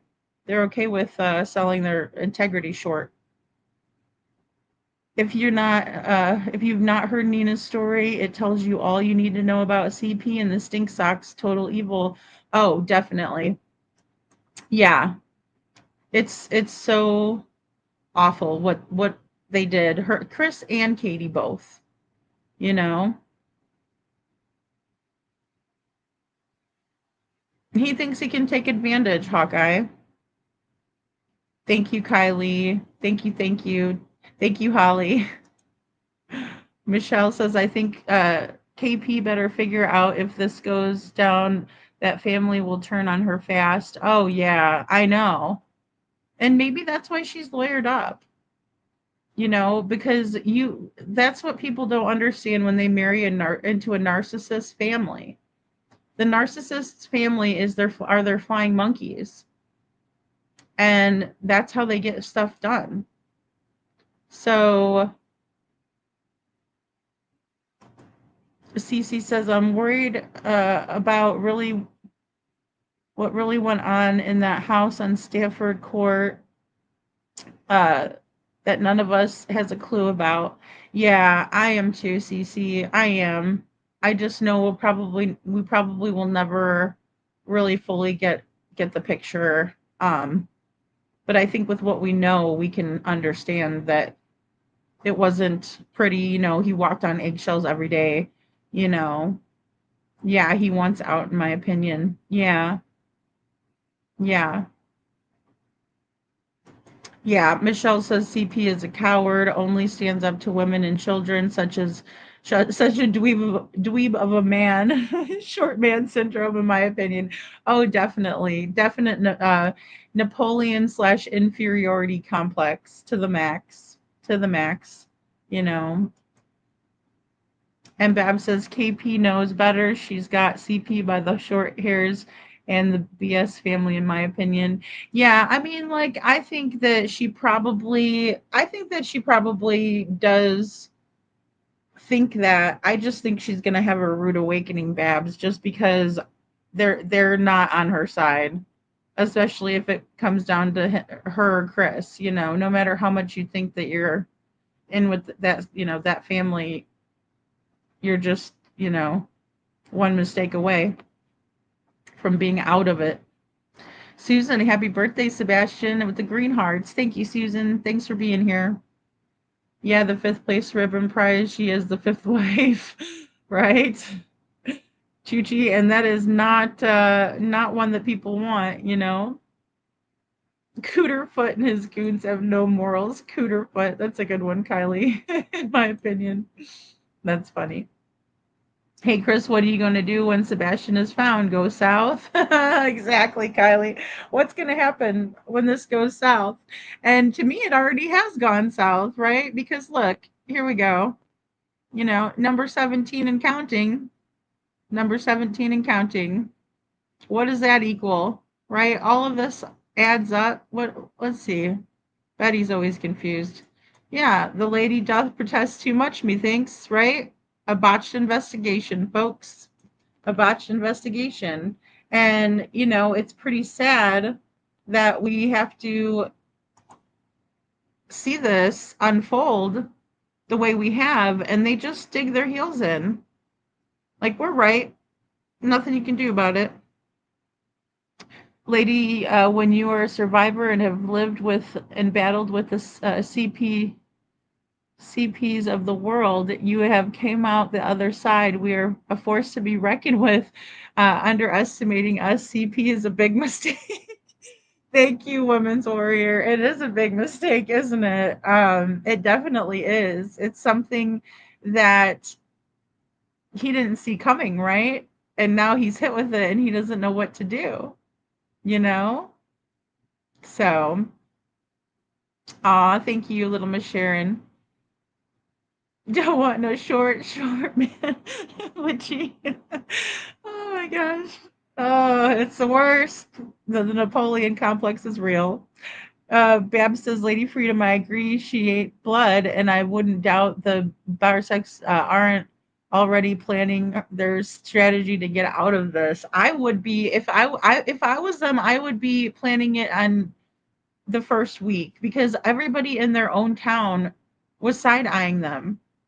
Like, I would never want that. You know, I would never want to be affiliated with any of this unless there's no choice because they have to be afraid of what Katie's going to say or do if she was ever to get pinched, right? And heaven forbid anybody talks to Katie without Chris there. We heard it. Even law enforcement doesn't come and talk to us without each other here. They talk to both of us at the same time. Even law enforcement knows better than to do what you're doing, Miss PI. Katie is going to be the one thrown to LE, in my opinion. She's the last one with him, and that was her biggest mistake. Her and Chrissy should have been together at least that weekend. He should have been able to suck it up a little bit and stick around because that was one of their big mistakes. I can't spot them as soon as they speak, right, Michelle? Oh gosh, it was just so uncanny. And that's why I don't play Nina's story a lot here, you guys, because it's very hard for me to listen to her story. It's very difficult, and that's how I know that Nina is being truthful is, well, for one, because you can identify it once you've been through it, but also because she told parts of the story that didn't make herself look good. And in doing so, it made her story more credible, in my opinion. I sat on it last night. Took me 20 minutes to fix it. What the show? I don't know, Hawkeye. Sorry. I think that's probably a private conversation I just got into. Thank you, C Mastiff. Thank you so much. Thanks to Troy. I'm so bad with that. I forget too. I'm glad mods will remind us because I'm bad with it too. I'm pretty sure that from the view from under the bus is going to be pretty dark too when it comes to light. I think so too. Yeah, I think so too. And I'm just glad that we didn't have to hear Chris Proudfoot tonight. I think whoever's decision that was a good one. Right? I will say that. It was a good decision. Oh, it has gone way past south and is going to get prison. Get ready, your mom's money won't hold weight, in my opinion. Right? Kylie, well said. Well said. Why must Sebastian first be found? Why are they not arrested for abuse? I know, Janet. I feel the same way as you do. I think that they should be, and I've been holding on to the hope that they have so much evidence that they don't want to charge with that because they're going to be charging with something worse, like kidnapping or something like that, right? Hopefully not anything worse than that. You know.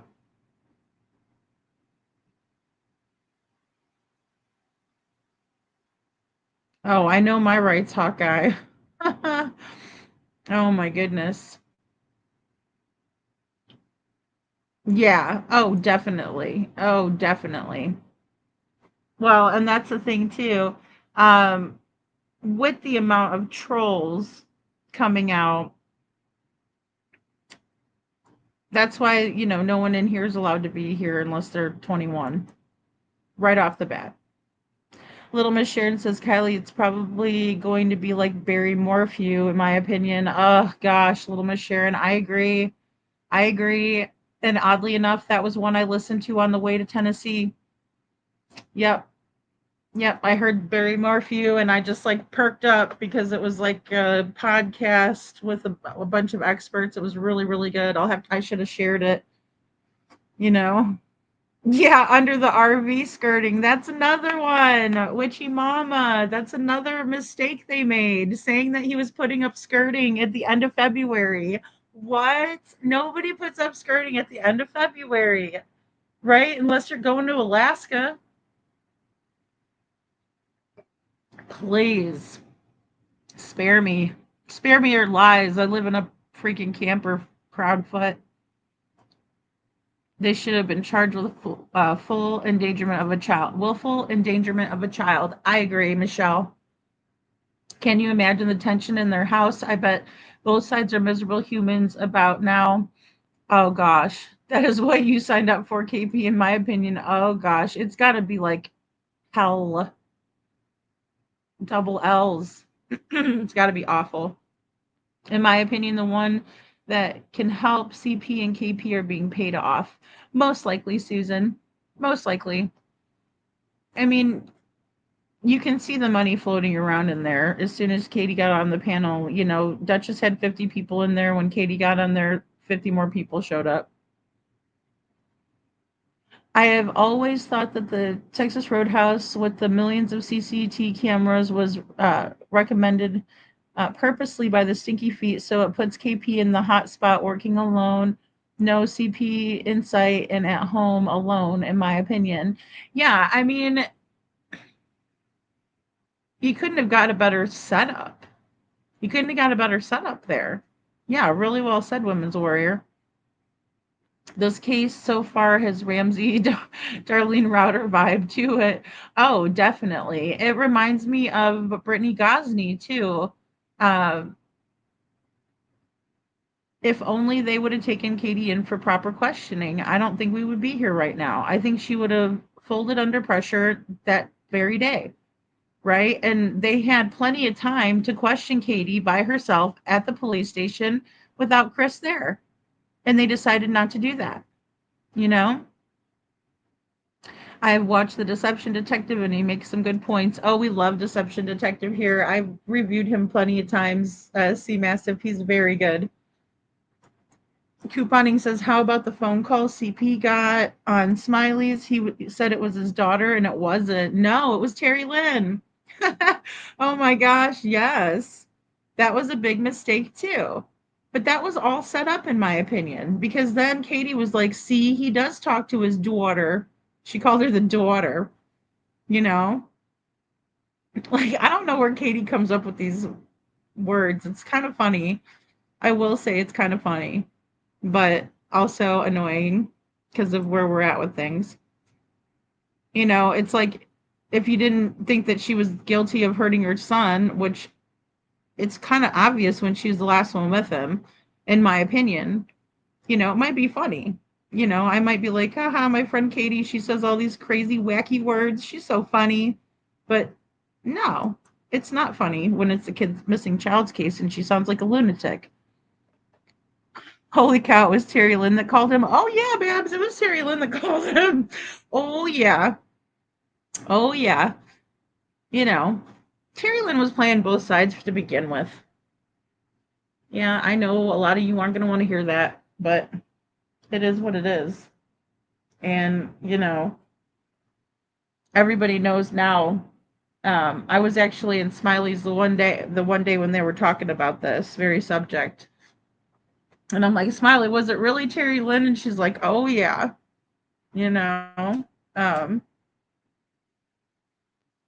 I don't know, Janet. I don't know what happened to Terry Lynn. I hope she's doing fine. I hope she's not scamming off of some other missing child as we Girl Blue Bunny Hawkeye. Oh gosh. One of them would be Emmanuel Haro's dad stepping on a cactus. I think she was. I mean, although a lot of people just don't like Terry Lynn because she, if you go on Reddit, you can find her on the bottom feeders of YouTube. So if you type that in on Reddit or you type in like 90 Days on Crack, you'll Terry Lynn pops up, and you can learn a lot. Um, sadly, it was after um, I was involved in that community that I learned that. Joe says, did someone say deception detective? Hey, Joe. Joe woke up. Joe's in the chat. Welcome to the chat, Joe.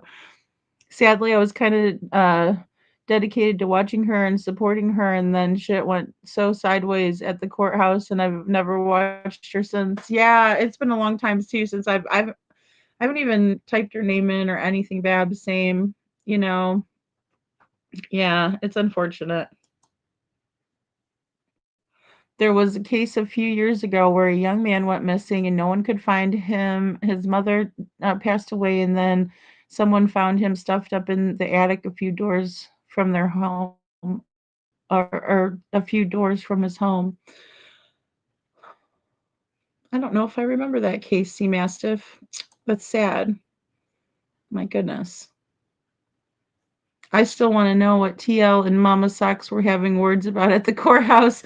Oh God, we'll never know that. We'll never know the truth on that. I know, Cece. I'm with you. But no, we'll never know. I mean, because anytime you ask Terry Lynn a straight up question, she just jumbles everything around, and it's the weirdest thing I've ever seen in my life. I'm like, do you understand the words that are coming out of my mouth? It's weird. I used to think it was, wacky, like, she was avoiding trying to tell stuff that she was, privy to, not privy to. And, maybe it was kind of like a defense thing, but yeah. Nope. It's just how she is.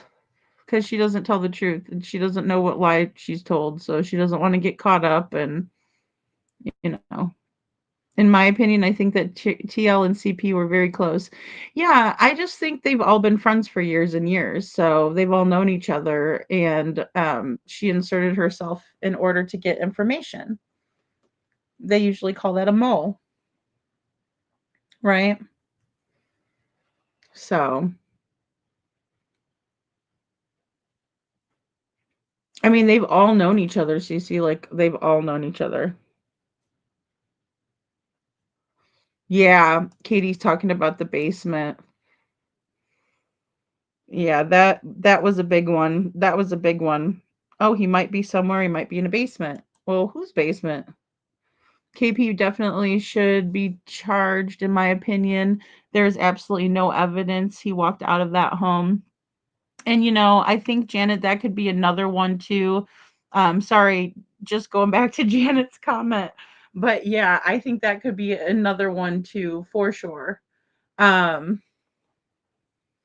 just all the crazy statements that Katie has said, um, that have popped out of her mouth. It's like outlandish, weird stuff too, is a big mistake because it makes you look less credible to anybody with, any type of a forward thinking brain. Michelle says KP definitely should be charged. In my opinion, there's absolutely no evidence he walked out of that home. There's no evidence at all. And look at all of these new clips that are coming out, that Mob Crew's putting out, that the neighbors have shared, or whoever shared it.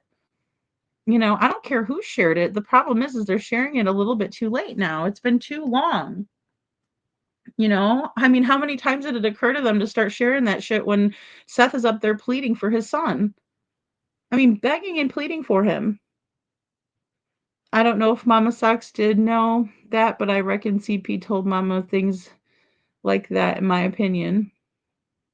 Well, and maybe they were getting in her face because Terry Lynn had something going down. I don't know. They were flirting like, the Dickens, on that phone call. Jalen Griffin. Thanks, C Mastiff. Bab says TL is a Knoxville girl, so I related, and I thought she was being honest, but now, nope. When she said someone she knew was at the card game and told her XXX so sus. Well, and I know that's the thing. I mean, she was just playing both sides, you know? Yeah, I think it was falsified too, Hawkeye. Because I've tried to find any type, and I've asked people if you see anything that resembles some sort of like proof, you know, that there was this alleged poker party or whatever. Um, but I've never gotten any type of confirmation on that. And then the one live that was done about it, I think was taken down. Michelle says, Lady, I agree with you. Something felt off with her from the beginning to me. I wish I would have seen it sooner because I just thought she was out there looking for Sebastian, just a local person. But um yeah, it's just now I know a little bit better. Still showing the old pics. I know. And Holly, that the only thing I can say about that is that I was glad that at least some of them were so I can put together a better video for Sebastian of his family. And I did that, you know. But I would really like for people to listen to the words of that song because I didn't just pick that song randomly. I actually picked that song for a reason, right? Because there's all these people putting limits on their promises, on their promise to society, on their duty, their civic duty, their promise as a parent. I think we really need to work those consciences over. Bab says per KP, she's heard a thud from Sebastian's room and she never went to check on him. That is negligence of a disabled child under the age of 18. Boom, Babs. And, you know, I think that whole story is manufactured garbage. I really do. Right? I don't see how the police can buy that, you know? But you're absolutely right. If she was neglecting her son by not going in and checking on him when he has a pocket of fluid on his brain, and again, Sebastian has had that chromosome deletion, so I don't know why they would do a fundraiser for autism when there's tons of research that has been done on autism. How about put some of that money towards, a rare chromosome deletion that he's had since he was a baby or that you've been aware of since he was a baby? It's weird. But again, got to stick with that narrative. Yeah. Oh, there's so much with her. Holly says, in my opinion, it's so much, you know? Oh, Cece says, I can't get into her. No, and I really was enjoying seeing the area where Sebastian was and all of that. I'm thinking he might have been to Hawkeye. I hate that, but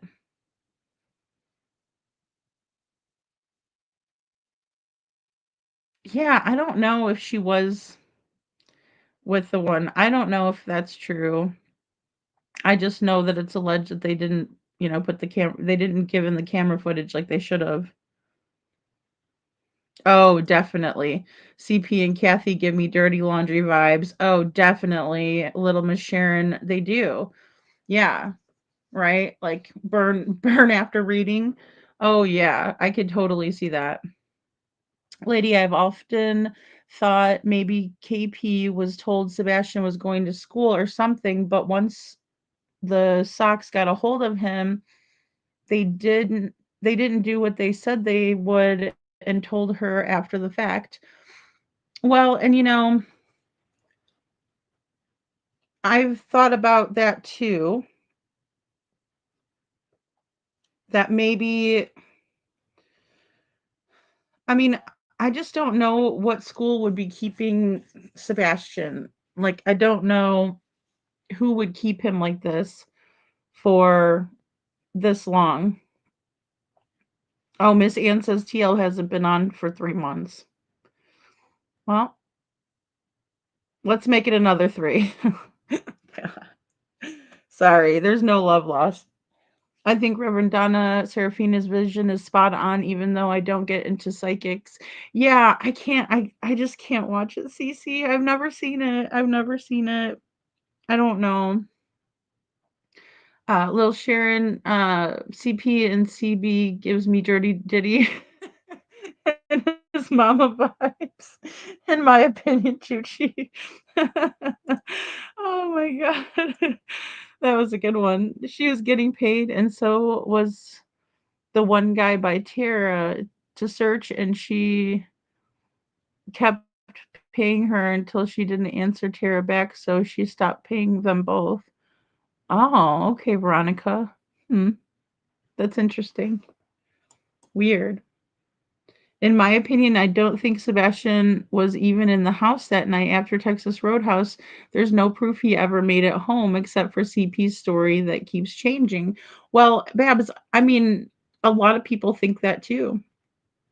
A lot of people think that. A lot of people think that he didn't make it home because you can't really tell. And then, of course, there's the trash can video, right, where he takes the can to the end of the driveway and runs back like Naruto, but we've never seen it. That could debunk a lot of theories, and I don't see why that would make or break the investigation, especially because the dogs didn't, hit on his scent doing that, which you would think they would have, especially if he walked out, and did that with the trash. So she wasn't searching for free or out of the goodness of her heart. No, no, not at all. Not at all. And as a matter of fact, I saw a couple of people today that I hadn't seen for a while that was actually paying her a lot of money to search, giving a lot of their hard earned money to her. Hawkeye says, I'm transporting my daughter from one hospital to another tonight. I need the time out. So thanks, lady and team. Oh, you're welcome, Hawkeye. I hope that your daughter's doing well. I'm so sorry. I know that you've been, um, taking care of her and everything. So did it KP work for Brinks doing wiring or something of that nature, like security? Yeah, she installed security cameras, for Brinks. So CC, I really hope and pray that isn't the case. I hate KP if she's allowed that to happen. I feel really poorly. I can't listen to her reading on Sebastian. It's terrible. I know it's so tough. I don't know. I just heard okay, I heard about it and I was like, I don't want to watch it. And then you guys are like, please watch it. And then I'm like, I don't want to watch it. And then I went to try to watch it. I'm like, I can't watch it. No, that's really how it went too. I was like, I am not gonna watch it. I don't know. I don't know. But a lot of it is it's not because, I don't respect what other people do because I know that we all have our gifts and stuff like that. Whether the plan worked or not, still premeditated. Did you look at the White House Ranch? Oh, no, I have not looked at the White House Ranch. No. I need to though, Witchy, because I remember us talking about that. Yeah, they do pay the schools big money, but that's what I'm wondering, like, how would they keep it going though? Like, I mean, they would have had to pay at least for I mean, they would have had to pay for the next 3 years or however long they're planning to draw this out. Oh, White Horse. Okay, White Horse Ranch. Okay, thanks, Witchy. I know, where is Sebastian, Janet? I'm there with you. Oh, it's sad, right? Oh my gosh, I don't know. I'm sure one day curiosity might kill the cat on that one. Sabrina Smith, good to see you, Sabrina. She says, Woman's Warrior, I've wondered about that possibility too. That sucks. I really liked Tara. I thought she was nice. I would share her candles and stuff and when I was a mod over for Terry Lynn. Bab says the person taking out the trash was wearing a hoodie, no facial view verification. In my opinion, I think it was KP. Yeah, well, and I would love to see the Naruto run back, right? Because we all know that's like a signature, but you would be able to tell the difference, in my opinion, between Katie and Sebastian, I would think. Although I don't know what type of a camera they had across the street. No, it's all right. It's all right, Cece. You're fine. It's just I know it's wild. Sons who do bad stuff usually have some weird relationship with their mother and father, in my opinion. They do. It's almost like the Bates Hotel. The Bates Hotel. Oh my goodness. The one that you're talking about, Tara, she's the one that was sending TL and Charlie to places, and don't even she didn't even know where Sebastian was. She was sending them all over the place.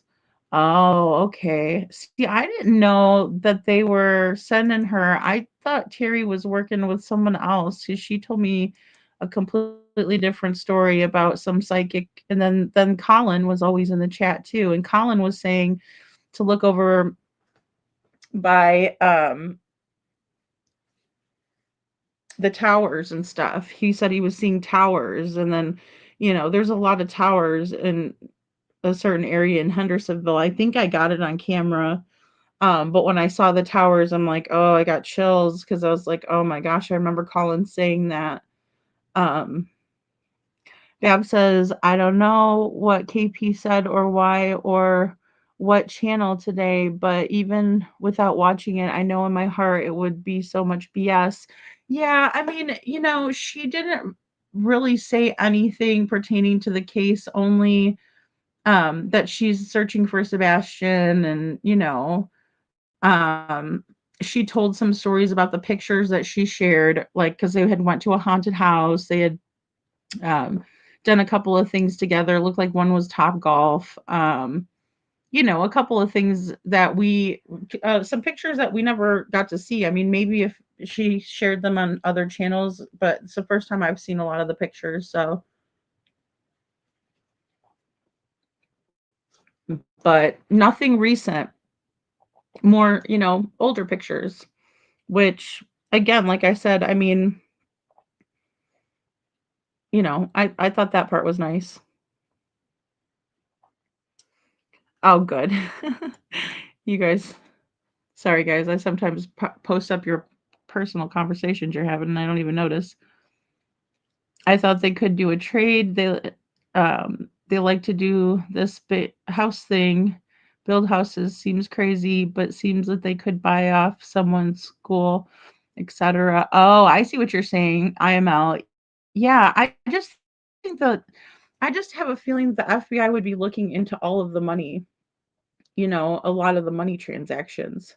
There you go, Bates Kohlberger Laundry. There you go, Babs. Thank you. I have a strong opinion on psychics, tarot, etc., and missing kids cases. No offenses. It's kind of using families' tragedy for monetary gains. Sorry, no offense to anyone.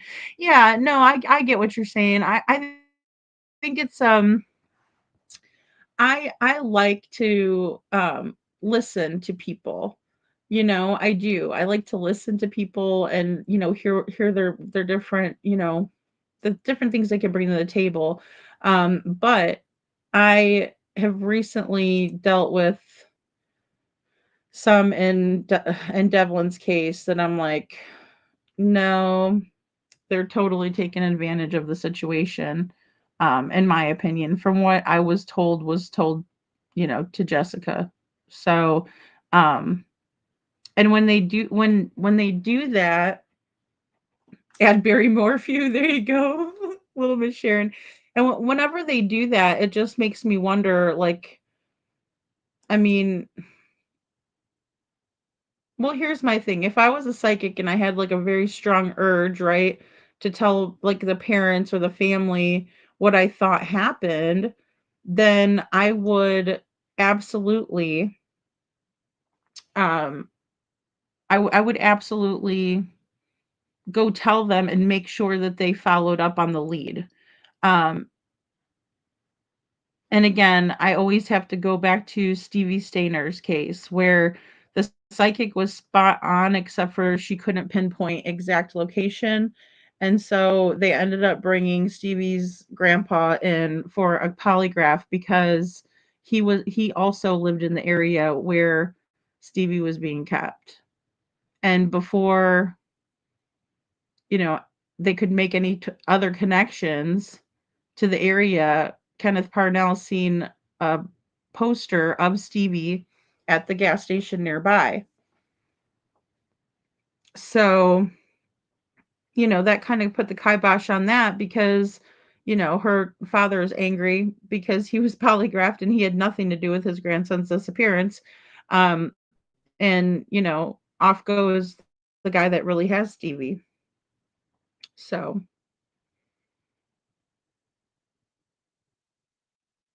yeah, I don't know if Seth has spoken to Donna. I'm not sure, Little Miss Sharon.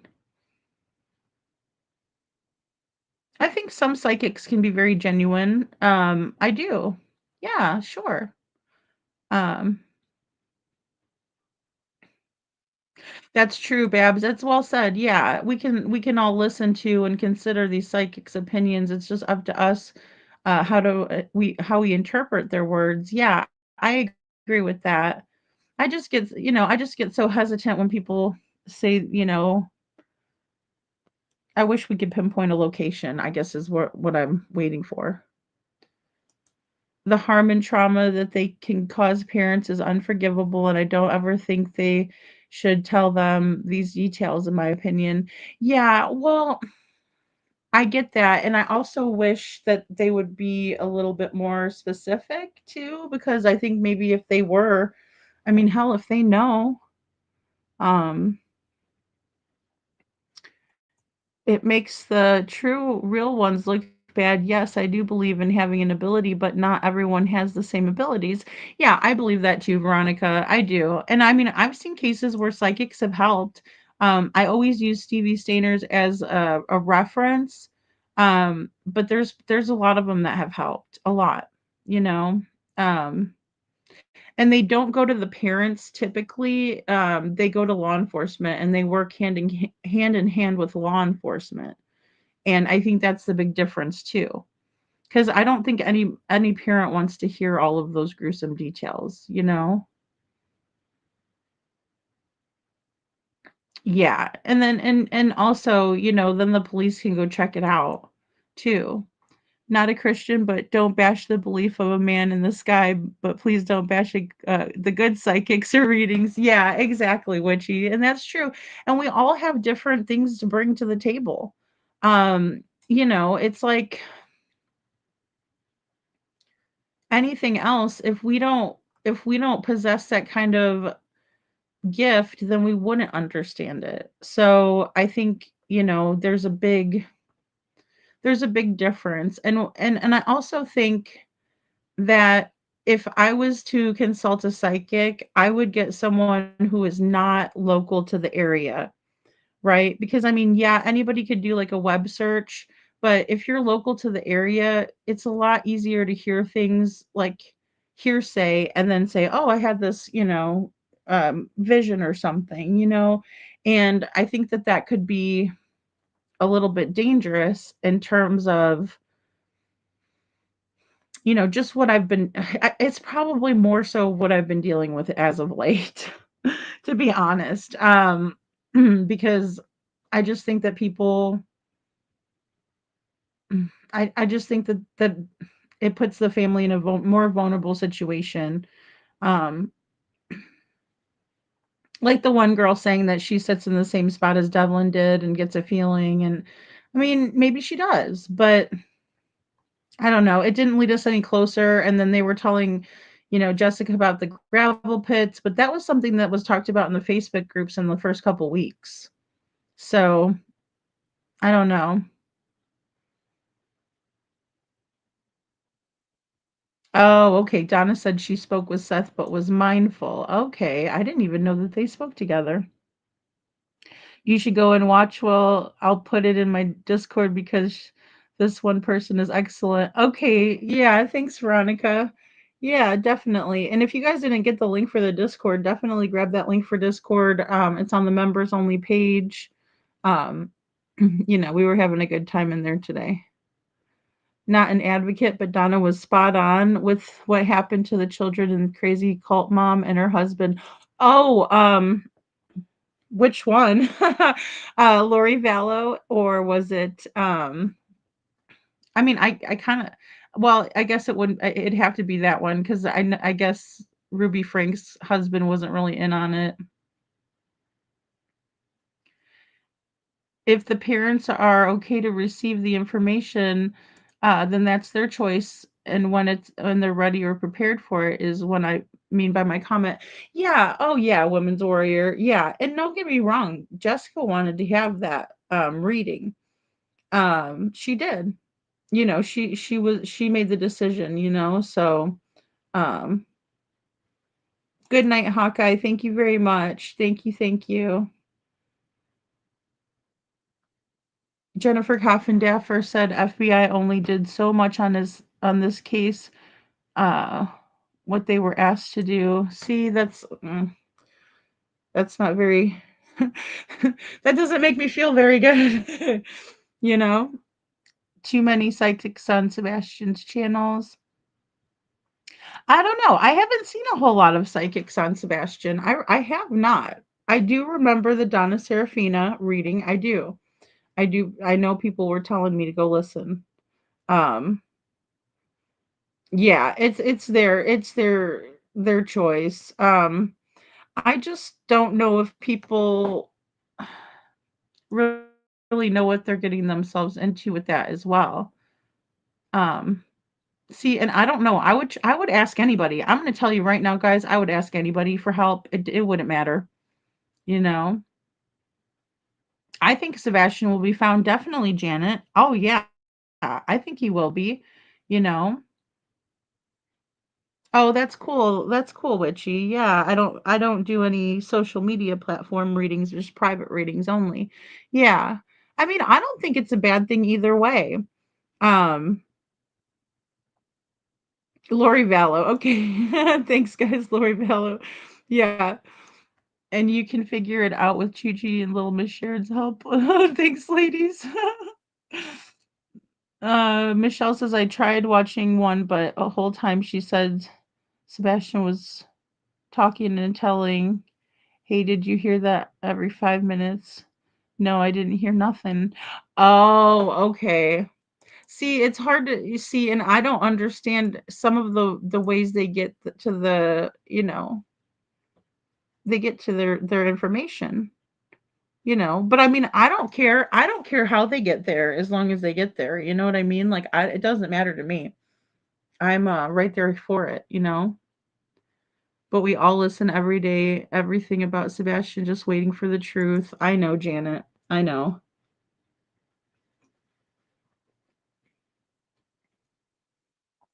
Oh, really? Okay, that's awesome, Women's Warriors. See, I didn't know that. Donna got the reward from one of the big cases because she was so accurate and it led to discovery and arrest. Wow. That is really awesome. I did not know that, Women's Warrior.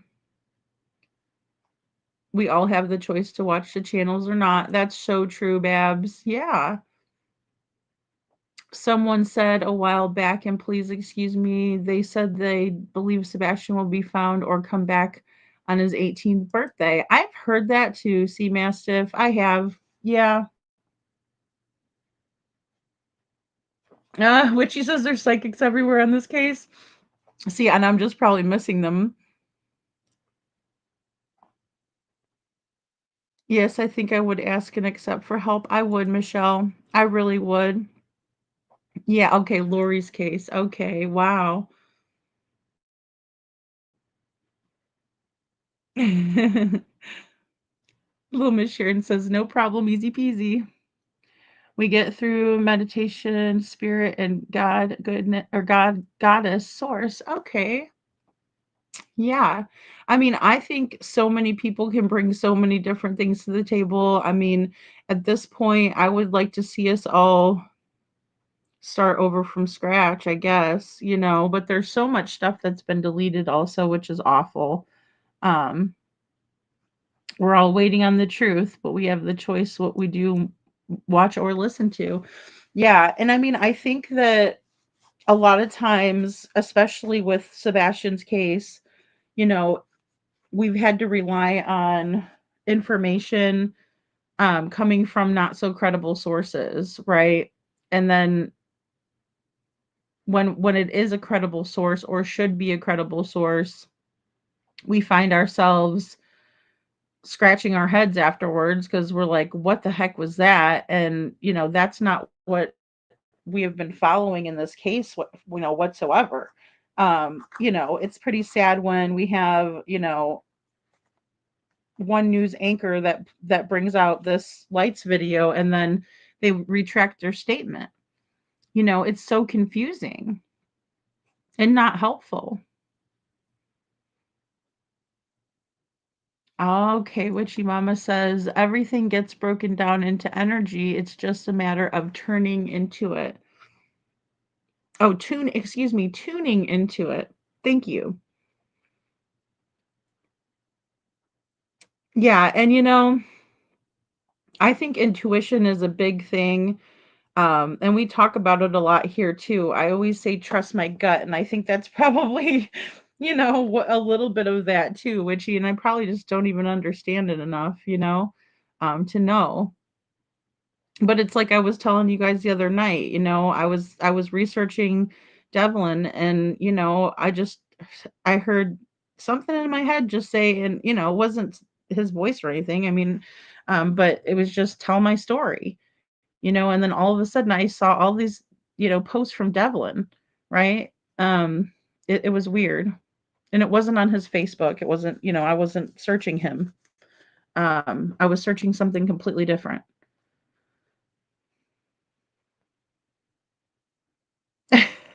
Michelle, boom. If he comes back on his 18th birthday, it's a misdemeanor, not felony for fraud of missing child, in my opinion.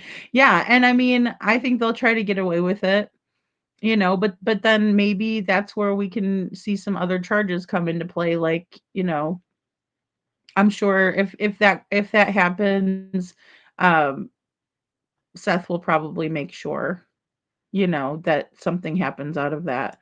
Um, Brenda says, do you think they deleted info was at the request of police or the foot lawyers? I think a lot of it was just things that were said in the beginning um, that were not so um,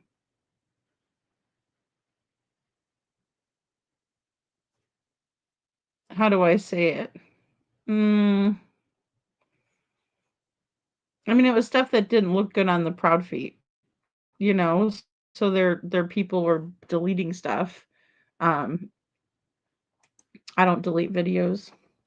Bab says, I believe that we all have an intuition, gifts of such, and I don't discount those facts. I do have a disdain for those who prey on the weak. Yeah, I have a problem with that too, Babs. And that's the thing, like I just have a feeling that some of these people that say these things, um, it just makes me wonder because of just the experience as of late. But I think, like I said too, a lot of it has to do with like the local people kind of trying to make somebody think that they know more than they do.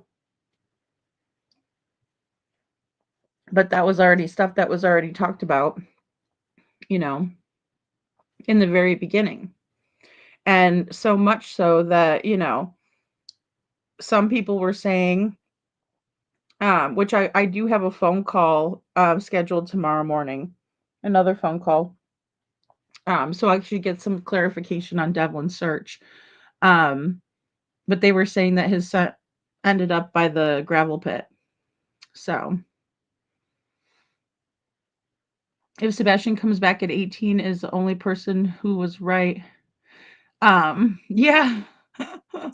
Yeah, well, and I mean, I hate to say it, but I just don't know what to believe on that because I think that's something they're saying so they could draw it out. I don't know. That's just the feeling that I get, but I could be wrong. Hey, C. Taylor. C. Taylor says Kay Vallow recently spoke on Crush's YouTube.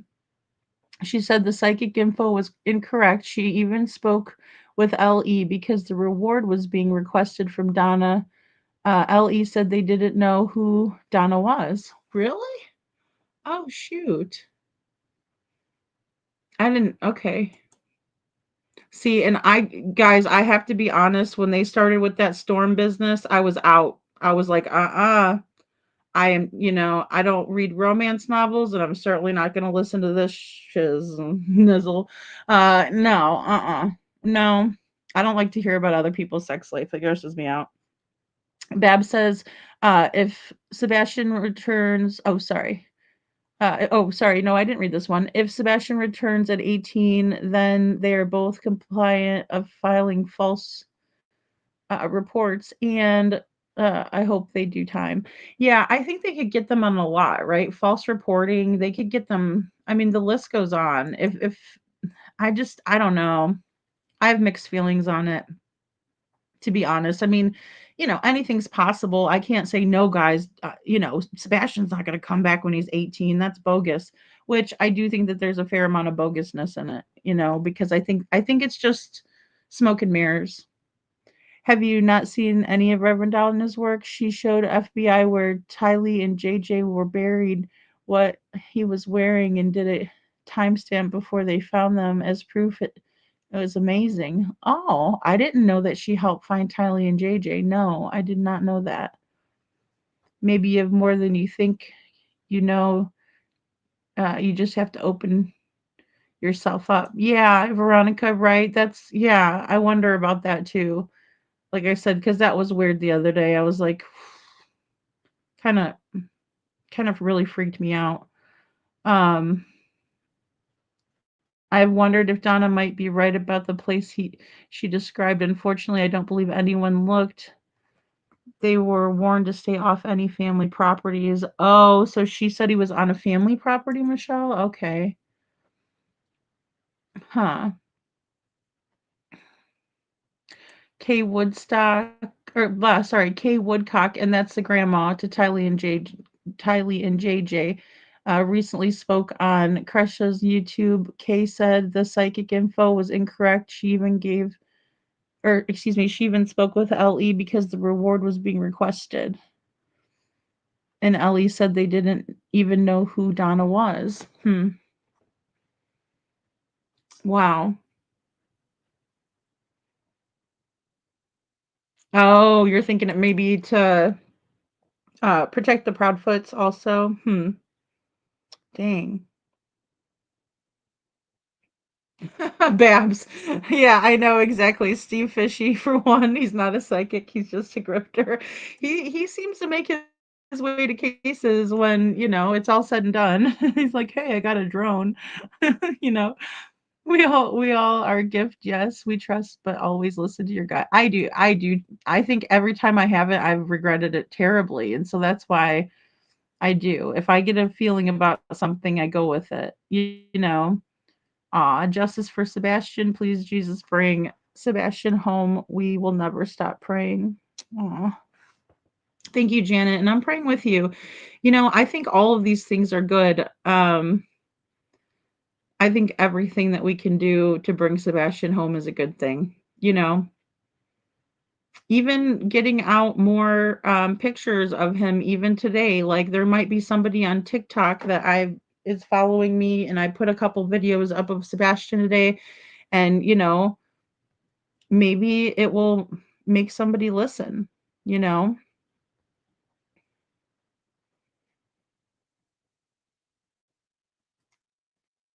It sounds like we have a little bit of a difference in chat about the reward. I'll tell you what, guys, if I found somebody or whatever, crack the case or whatever, and they try to give me money, I would give it back. I'd tell them, you know what, you give that to, someone, right? Like another case, right? So pick a case, any case. Who needs it the most? So that's what I would ask them. And as a matter of fact, you know what? Maybe I might not tell him pick a case. Maybe I'd give it to Devlin Tate because he needs it. He absolutely needs it, guys. And I have a lot of information to share with you on that case. Do you remember the house that Silvers was at? He had a feeling that Sebastian was at that house at one time. I do remember that, Miss Ann, and I haven't got a chance to watch Silvers, you know? Yes, my gut told me immediately after the first interview of KP and CP that they're, yeah, culpable and guilty. Oh, yeah. Oh, definitely. And I thought the first interview was with Holly Thompson. Oh, no. When I heard the fake crying and all that on Duchess, it was really, really, really bad. Miss Sharon says, yes, I agree. Parental alienation, kidnapping, and abuse. Absolutely. Yeah, because how could they not? If they put Sebastian somewhere willingly and said they were just going to keep him there till he's 18 and then, oh, here he is again, that's not going to go over well for anybody. I don't even want to see the restitution on that, you know? So, did y'all watch The Medium? The police will deny using a psychic. Oh, no, I didn't watch that. You know who I do watch? And guys, don't tease me when you hear this. I watch the Long Island Medium because I really like Teresa Caputo. Okay, so please don't tell me she's not real because it'll bother. I'll be really upset. I'll be very upset if you guys say she's not real. Because I used to watch that one with me and my friend Kathy used to watch that all the time. And then we would sit there and bawl our eyes out. Because she does those live stadiums and stuff. There was a couple times where I almost got to see her. Um, well, she came to town, and I was like, I need to go get us tickets. Definitely something wrong with the first interview, Janet says. Hey, Justice for Noog. She says, how can it be breaking HIPAA when the parent is the authorized representative of a child automatically? Exactly. That was another big mistake, wasn't it? They didn't want to tell us about Sebastian's medications. And I think that is part of a larger picture, right? Because that's what one thing that Chris McDonough had mentioned that he would ask first was about the medications, right? As a feeler to say, okay, how high is your compassion for this child that's without their medications? But also, it could speak to if that was used as a weapon, right? Um, so to speak. Their stories changed so much, so much. She didn't say family property, but described an area that the family. Oh, that is family property. Okay, Michelle, I gotcha. Oh, see, Babs, that's another thing I listen to is the chills. When I get the chills, I'm like, uh-oh, something's wrong. It's the disturbance in the force. Do I approve? No, but I do know in my gut, absolutely. And that's it. And I think a lot of it comes from that feeling. He's always grifting, SFB grifting, hardcore. He's made probably more money than anybody on this case. 15 grand, you know. Justice for Nuke says, in my opinion, he did it and she don't think that way. In my opinion, he planned to organize it while distracting her on the phone. Oh, okay. Okay, I see what you're saying. Yeah. I mean, I think anything is possible in this case. I really do. Except for that Sebastian disappeared without a trace on his own, poof out of the house, no way of knowing how he got out. Yeah, I think we know how he got out. And I don't think that Chris and Katie would be worried about debunking a narrative so much as they, if it was nothing. If the lights video was nothing, why do they keep bringing it up? That's a big red flag to me. Cece, I can't seem to find one. Is there a factual reason why Sebastian would return when he's 18? I think that was started by the hate channels. And then they were saying, well, Chris and Katie won't get in trouble for that because Sebastian's an adult and all this other nonsense. I don't think that's true. I just don't. Yeah. I mean, I think that's a good theory too, Bo. I think that's, very possible. No worries, Bo. I'm glad you're here. I'm glad you're here. Justice for Sebastian is right. C. Taylor. It was all planned, says Babs KP. Couldn't keep up with the plan or the lies. That's why only CP has talked since. He's a dumbass and he's a talker, liar, shyster. I agree with that. I think that's a big reason why Katie, went on a safe platform, right, for her to talk safely, um, and to have somebody, thank you, Chuchi, and to have somebody represent her like Duchess, so she didn't have to say all the things that Duchess was saying. Oh, good, Brenda. I'm like, I don't watch very many psychics, and then you guys said medium, and I'm like, oh yeah, I do watch, the medium. Teresa. Plus, I like her hair. Yeah, I like her, Veronica. I really do. I'm like, don't tell me she's not real, guys. Don't tell me. Yeah, Breaking HIPAA does make me think of a facility too, it does. It really does, honestly. So that's a great point because those are the only people that would be held to that. Well, medical professionals. I mean, I had to learn what HIPAA was and I was just a CNA, right? So that's just, the first step in nursing that you could take is to go to school for that, and we had to learn all about HIPAA, because you have to respect people, give them their dignity. You have to make sure that you keep things confidential, right? Knowing people's medical, history and, their treatment plans and, all of that. So, you guys are so sweet.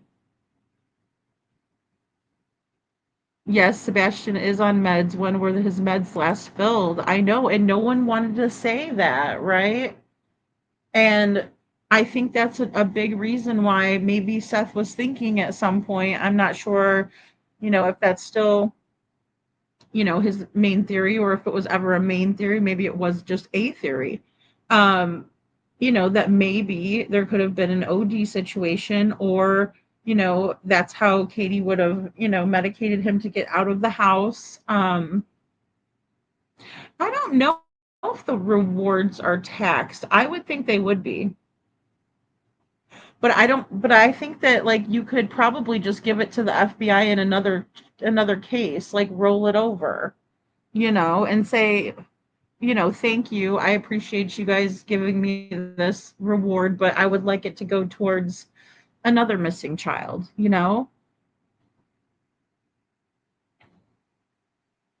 I agree with that, Janet, and the thing is too, Janet says was more worried about her property, not asking for help to find Sebastian, and I think that's a really great point. And the problem too at that point is that they knew who the PI was, and they were still yelling and screaming at her. They were still being rude as can be, and they all said that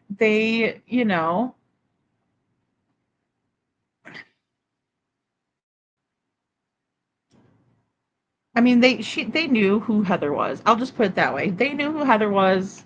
They acted like they were mad. It was all fake, in my opinion. Which he says, don't tell anyone, but I checked out the reader you mentioned the other day. She's spicy. Oh yeah, the Dragonic Princess. I think I love her so much. She is very good. Yeah. Now I would think of her as tarot, but see, I don't know if I have that right. But I do. I love listening to her, and I don't know. I'll be like, oh yeah, that's me. Like she probably ain't even talking about me, but it's just funny. Like I'll be like, yeah, I'm gonna get that energy. She's really, really good, and she's just funny and witty. I like her, and she's got cats, which I like the cats. Um, oh, that only provides to it only applies to providers. Okay, I was gifted a ticket on my birthday to see Teresa Caputo, and she did a reading for the ladies behind me. She stood right beside me while she gave them a reading. Oh my gosh, Kubani. Oh, oh my gosh. I don't know what I would do. Like, I don't know if she gave me a rating. I know who I would want her to contact, but I don't know what I would do. CP said it toward the beginning that Sebastian won't come home until he's 18. Yeah, yeah, they did say that. Yeah, they did, Anne. And that's the thing, I don't know if that's them throwing breadcrumbs or them trying to get a little nugget here and there. I don't know. Plus, why did he tell her put the dogs up? Why? Right, because the dogs didn't sleep in the kennel. I think it was all rehearsed, the whole thing. Put the dogs up, go to bed. So that way he's validating her story, although it's not true. Bab says if there was an intervention slash transfer thing, those kids cannot take anything with them. No clothes, no phone, gaming stuff, nothing. That would explain his shoes, clothing not being at the house. Yeah, because they do take them in the middle of the night. And it's easy to set it up. Like, it's really easy to set it up. CP said Sebastian will never be found. Best he left without a trace. He did say that as well. Yeah. And he was saying he's always wanted to be a ninja.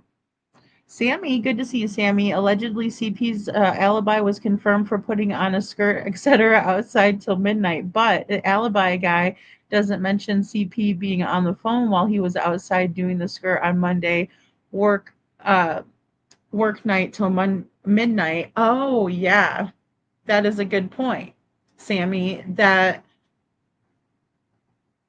if he was, I see what you're saying. If he was in fact on the phone with Katie at that time, then then other people should have been seeing that, right? They could have confirmed that, but they didn't. I was on a program coordinator in adult foster care groups homes. HIPAA is big there also. Yeah, and so in that case, nobody would be able to put out any information on the kids that were in there in the facilities. No, you're right. Red flag, was he at birthday party tonight? No, I don't think they went to Culver's in Hendersonville. No, I didn't know that Nancy Grace saw a medium couponing. I must have missed that. Wow. I saw a medium in Naples and she was spot on about my son. Oh my goodness, really? To the T. Oh, Justice for Nugo, I'm so glad that you had that.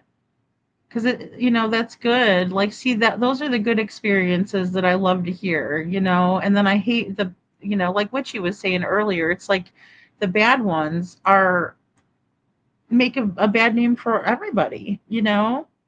Veronica says HIPAA is the Health uh, Insurance Portability and Accountability Act of 1996, U.S. laws that protect the privacy and security of sensitive health information. Yeah, so that would put, any information that they have about the kids at the schools, and in a vault, so to speak. If I had someone missing, I would turn to a medium or psychic, anything. I would too, CC. I would. I would. Usually I'd approve rep even for a minor. You are in charge of the HIPAA. Yeah. Yeah. Yeah. And that's what's yeah, I mean, that makes me think that could be another strong possibility.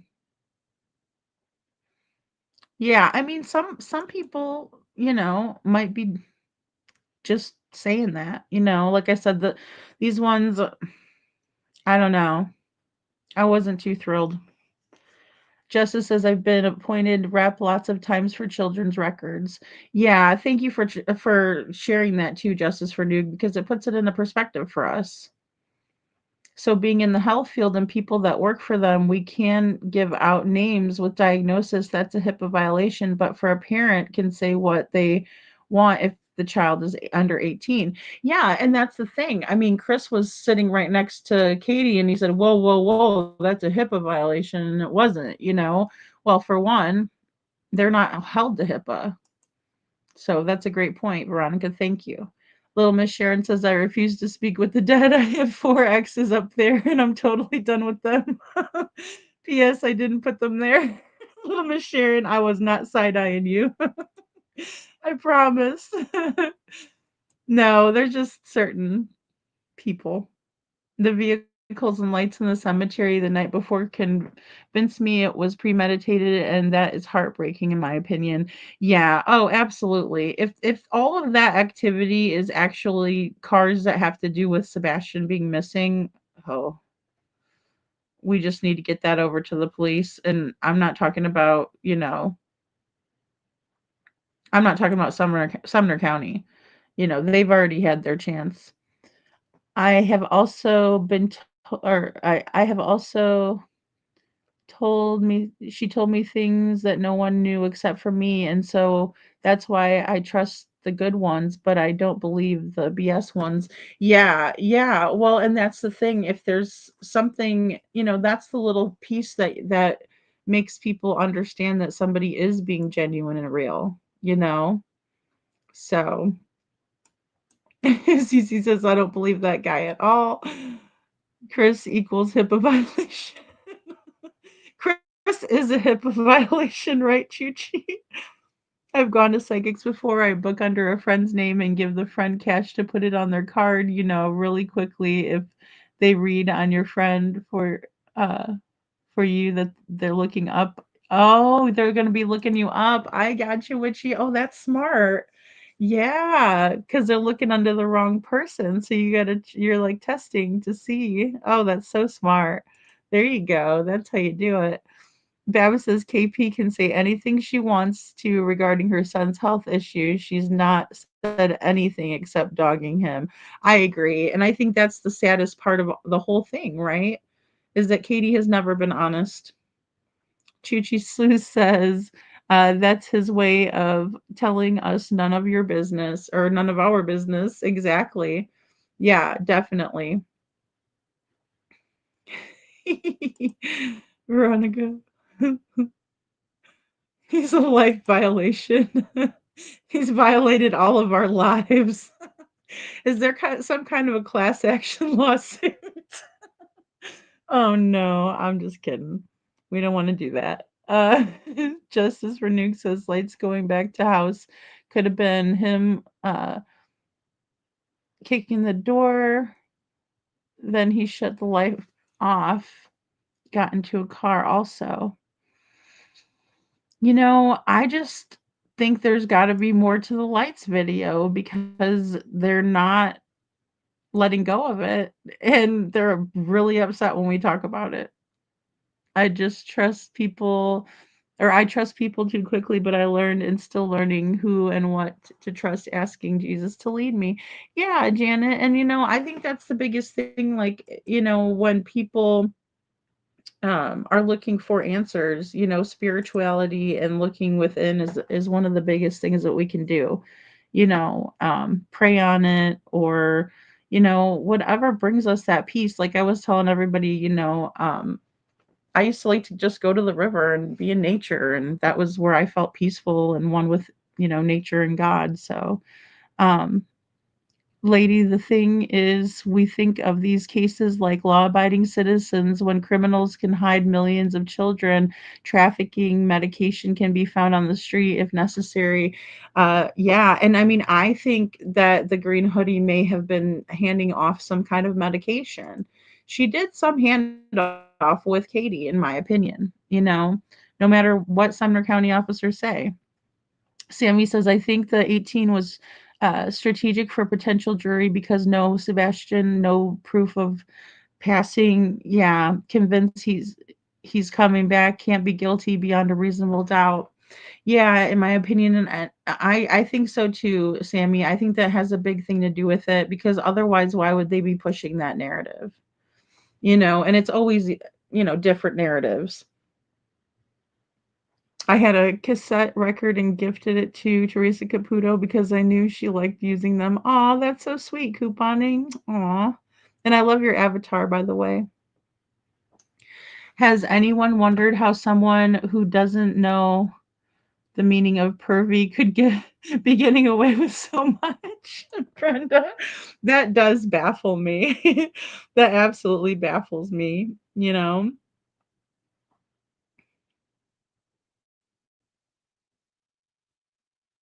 Aw, that's cool, Miss Ann. Miss Ann says, I went to this church in Texas, and the lady that was preaching there, she said she was telling people what kind of problems they had, and she pointed to me and said, "You have thyroid trouble," and I did. Wow. Perfectly perfect boy, mom says Brenda every day.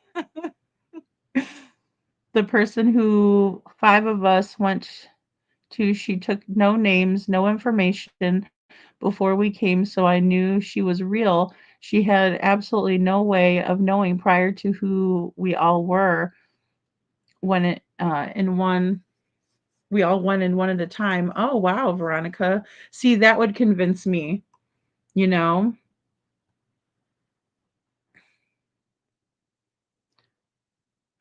Brenda says bingo. Yes, she did a handoff of something. It was something. It had to have been. They were too close.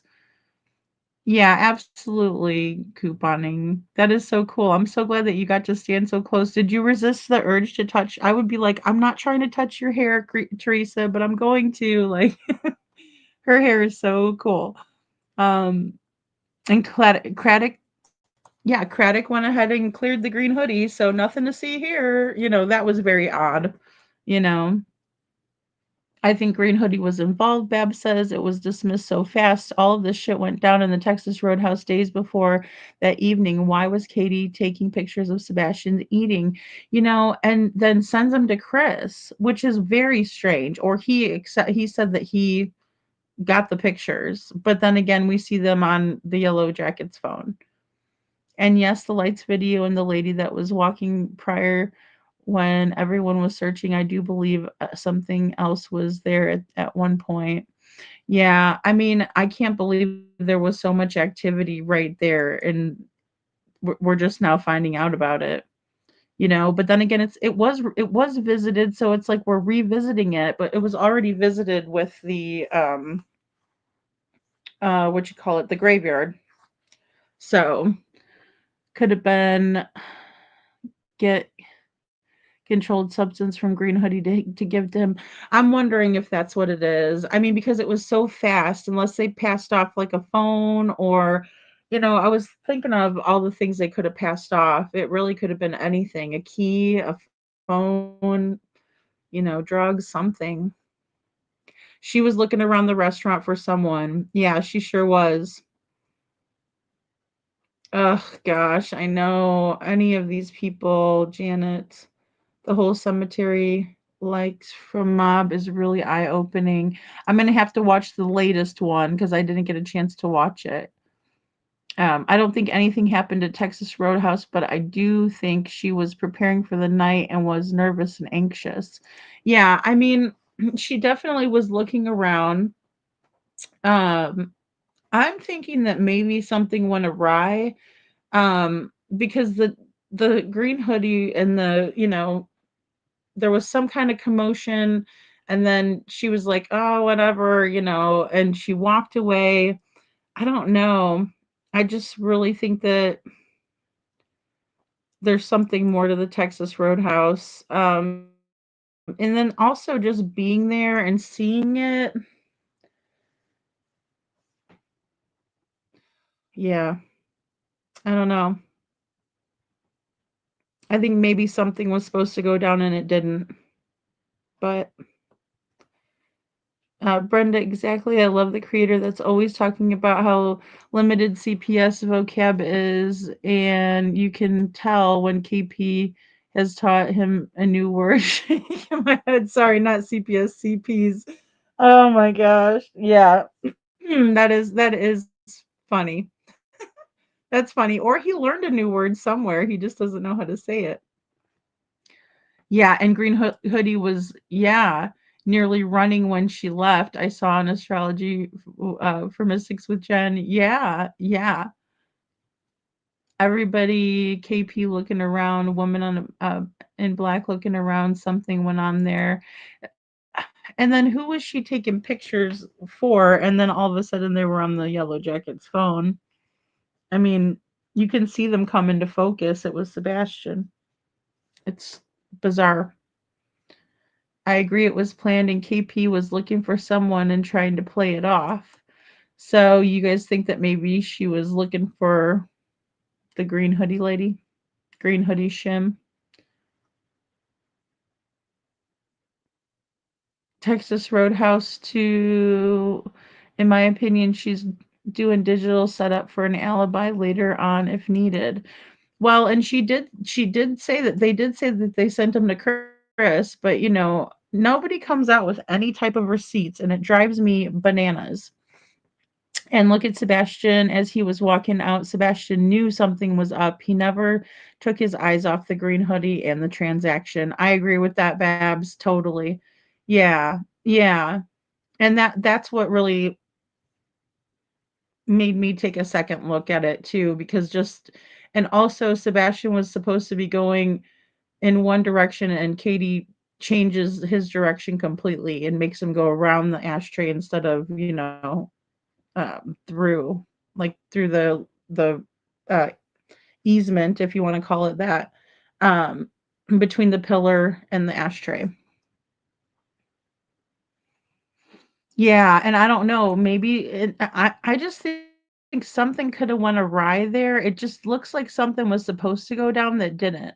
Or, Katie was telling Sebastian you're gonna go with this person, but it didn't end up happening or something. She was telling him something at the table, but lady, was she not handed the earpiece for direction leaving where to go next? And that very well could be too, because it looked like she put two earpieces in, one in each ear, and I always thought that was a little bit strange because, I don't ever drive with two earbuds in. If I have one earbud in, that's one thing, but I don't drive with two. The 3M videos are so much more. I agree. Yeah. Chi Chi agrees with Women's Warriors, says good point. Thank you, Joe, for that staggering statistic. 700,000 children go missing every month in the US. That's freaking crazy. But let's think about who searched. Oh, I mean, I would think with all of them, um, yeah, with all of the resources that were put forth, I'm just surprised that no one's cracked the case yet, especially if the Secret Service and, FBI and all of these people were involved, which I believe they were. Um, so Yellow Jacket was definitely involved. He had no reason to be there at all. He didn't get any food. That's why I would love Babs to see the entire video from the start to the finish. I would really like to see that. From the Texas Roadhouse, Um, KP had her smartwatch. Yes, true, Janet, true. Very true. And then she didn't have it on for a while and then she got it back. And I know it was alleged that there was some activity on Katie's um iWatch, right? Um Around the time that, she should have been sleeping. That's what was alleged. So, well, guys, I better hop off here because I do have an early appointment that I need to be on the phone for and have my list of questions ready for. So I'm going to go ahead and hop off and get to writing my questions. um, we're definitely going to look a little bit more into these big mistakes, right? Big mistakes made because I think you guys brought in a lot tonight that, I was thinking about, and also the ones that I forgot about, you know? Only 17 things for 17 years for Sebastian. Yes, I know, but you guys gave me like so many. Thanks, Veronica. Thank you. Yeah, and you guys gave me a lot to think about. And Perfectly Perfect Boy Mom says, well, the videos that Mom has reviewed, I feel were we are going to come up with a whole new theory, hopefully cracks the case. Yeah, I hope so. I mean, I just feel like they have the information. Perfectly Imperfect Boy Mom, like all, like law enforcement just has all of this. So I don't know what it's going to do besides maybe the public pressure. But unfortunately, thanks, Linda. Unfortunately, if they haven't done anything about it by now, I don't see them doing anything about it. I mean, I hope they do. I just don't think. Aw, thanks, Veronica. Thanks, Chuchi, for the green hearts. Yeah, I honestly don't see what it can do if Sumner County Sheriff's Office has jurisdiction and they're not willing to move forward on it. Um, Maybe if it's something that can fall under the FBI's umbrella, then maybe. Because I know that Mob Crew said he was gonna, or Chris said that he was gonna turn it over to the FBI. But Sumner County Sheriff's Office still has jurisdiction, and at the end of the day, you know, we're looking at dealing with the good old boys and their DA, and since they all like to get drunk together and hang out, it just doesn't look good, for solving a case. Um, because even though I know that there's a lot of footage that have come out, um, I'm under the impression that the police have all of that, but I could be wrong. I think they're missing one, maybe two pieces of key evidence, then they can roll on it. Yeah, I think one of the biggest things is Sebastian, him being found. So thank you so much, Veronica, for your super sticker. Um, so my biggest thing is like what could have happened to Sebastian, right? Like, let's just forget how he got out of the house. You know, um, I think that him getting out of the house is something that we're probably not going to find out until the trial, but what happened to him next? Um, and that's where we have a bottleneck in this case. I mean, they did screw up on physical evidence. They sure did. Babs, I will tell you, I don't know what happened because the last time that Dog came into my chat, he told me that they would be releasing the footage from the strike and spare, and they did not. They still have not. So I only go with what people's. I just want people to keep their word. That's all I care about. I'm at a loss for that one. Um, till they give it up, the FBI can't move on it unless premeditated can be proved. Yeah, and see, maybe we should work on that, Bab, or excuse me, maybe we should work on that, Michelle. Um, is to try to figure out how we can get the evidence over that it's premeditated. That could be something to look for. Thank you, Perfectly Imperfect Boy Mom, for all those beautiful green hearts for Sebastian. Yeah. Yeah, I would really hope that something can kind of get us over this hump that we're on. Thank you, little Miss Sharon. Aw, that's so cute. I see all the little dragon in there and all the cakes and green hearts for Sebastian. And I appreciate you guys being here. I appreciate you guys watching the videos. And we're Sebastian strong. So we have to keep on going. And I'm hoping um well, I will say that he has not kept his word, right? Perfectly Imperfect Boy Mom, and I myself, I don't appreciate that because if you come into my chat and you tell all my people that you're going to show some footage, then could you at least tell us why you're not showing the footage? Like, were you told we can't share that? Or, excuse me, what's the deal? Because I do have a problem with that. Because, they said they were going to release it and they didn't. So I'm just like, but, you know, I think it would just be something where I could at least make a better timeline of the day, right? Because if they're saying, because Dog said that they only stayed at the Strike and Spare for 10 minutes and they didn't play any games, and they said that they were going to release receipts with that, and so I think that they should hold up to that, or tell us why not.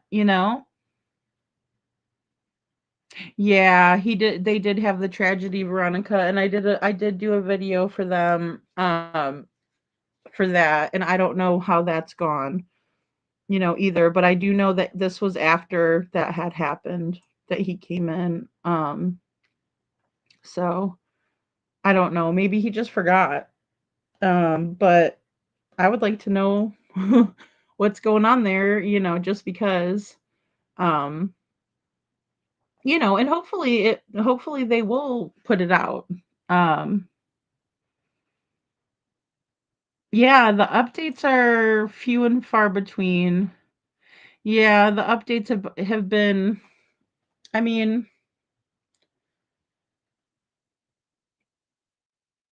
yeah, I could probably try to email Nick. Yeah, that might be a good idea, Veronica. What do videos of the strike and spare have to do with it? KP said they didn't stay because of the leagues going on.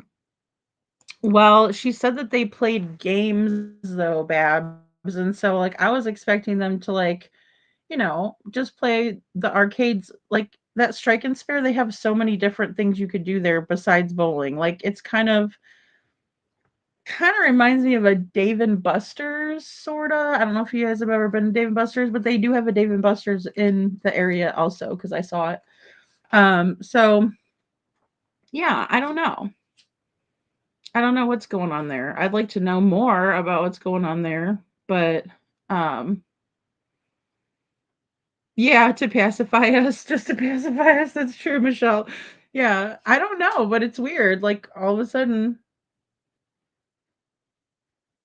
we haven't heard anything about that. So it's just, but they did put the one picture out. They put a still picture out. So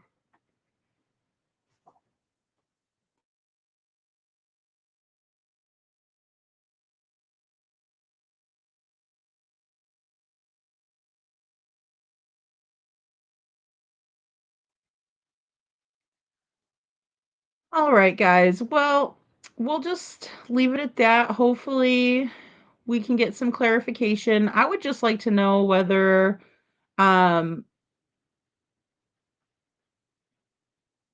I would just like to know what time they left. What time they arrived and what time they left. I don't even need to really see the video. I just wanted to know for timeline purposes for the day because there's a lot of like big holes in their timeline, you know?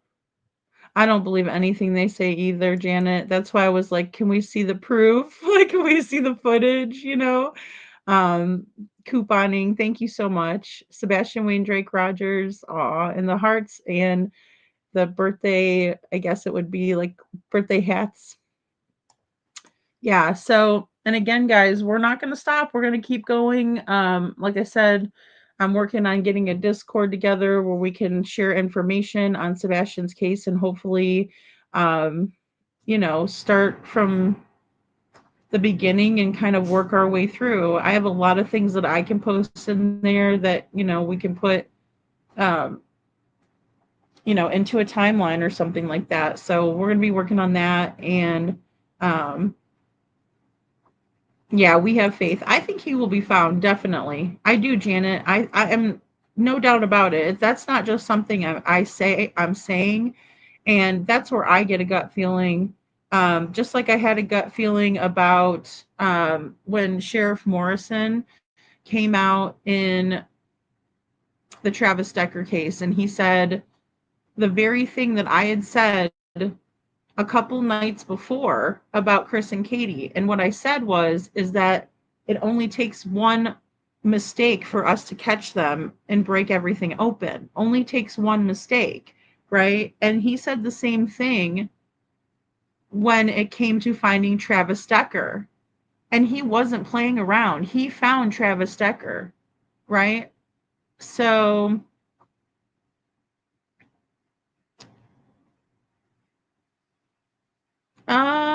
Women's Warrior, I don't think that the Lore Lodge would want the kind of pain that has been brought to me because of Devlin's case. Um it is so much like Sebastian's case. You guys have no idea. I'm about to blow your minds with the new developments in Devlin's case. But I also want to bring you guys some really good facts about the search, and um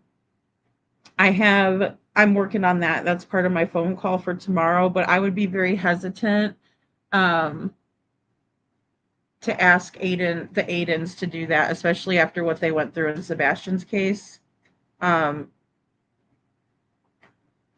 yeah, you guys will find out more. You guys will find out a lot more. Yeah, it's mind blowing. Like it's really out of control. And even there was a local girl on TikTok, I reposted her post, and she's like, we just want to find this kid. Like, there's been so much family crap and drama and all this stuff. We just want to find this kid. And guys, it's across the board. I don't have to have a villain, right? I think everyone failed Devlin, and I do mean everyone. Everyone failed Devlin. Everyone. And trust me, when I uncover what has been shown to me, you guys are gonna blow. You guys are gonna. What she says, you're such a tease. I know, I know. I just wanted to make tonight about Sebastian, and so I'm like, I have, but everyone. Yeah, it's very sick. Um, and it might open up new theories once you guys realize, what we're kind of coming to know. So, but again, from our channel, I just wanted to keep my word because I really stand by me and my word and just my integrity and how I handle myself. And so, as promised, I did send out a package for AJ. We got him 3 gifts here at the channel. They will be arriving on Wednesday. One was a weighted blanket, right? The other one is like a projector that he can put on, and it has different slides. And then also there's like a little chewy mitten thing that I think he might enjoy chewing on more than his shirts. So I'm really hoping that, that brings a little bit of, cheer to the holiday and, just keeping my word. But I also kept my word to Devlin, and I'm going to keep my word to Devlin, and I'm going to make sure that I uncover every stone until I find him. And the same thing goes for Sebastian. So, these kids didn't just poof disappear. Trust me when I say that, they did not. Something happened to them, logically speaking, rationally speaking, and, it's only a matter of time until the truth comes to light. So, yeah, you guys are going to be blown away. You guys are going to be blown away. But all right. I love you guys so much. Thank you all so much for being here to celebrate Sebastian's 17th birthday. I hope that we are not here next year. I hope he is safe with his father next year. And maybe that'll teach him not to underestimate Sebastian or his dad or the kindness that I know that you all possess in your hearts and souls. So thank you, thank you, thank you. And I will see you all tomorrow.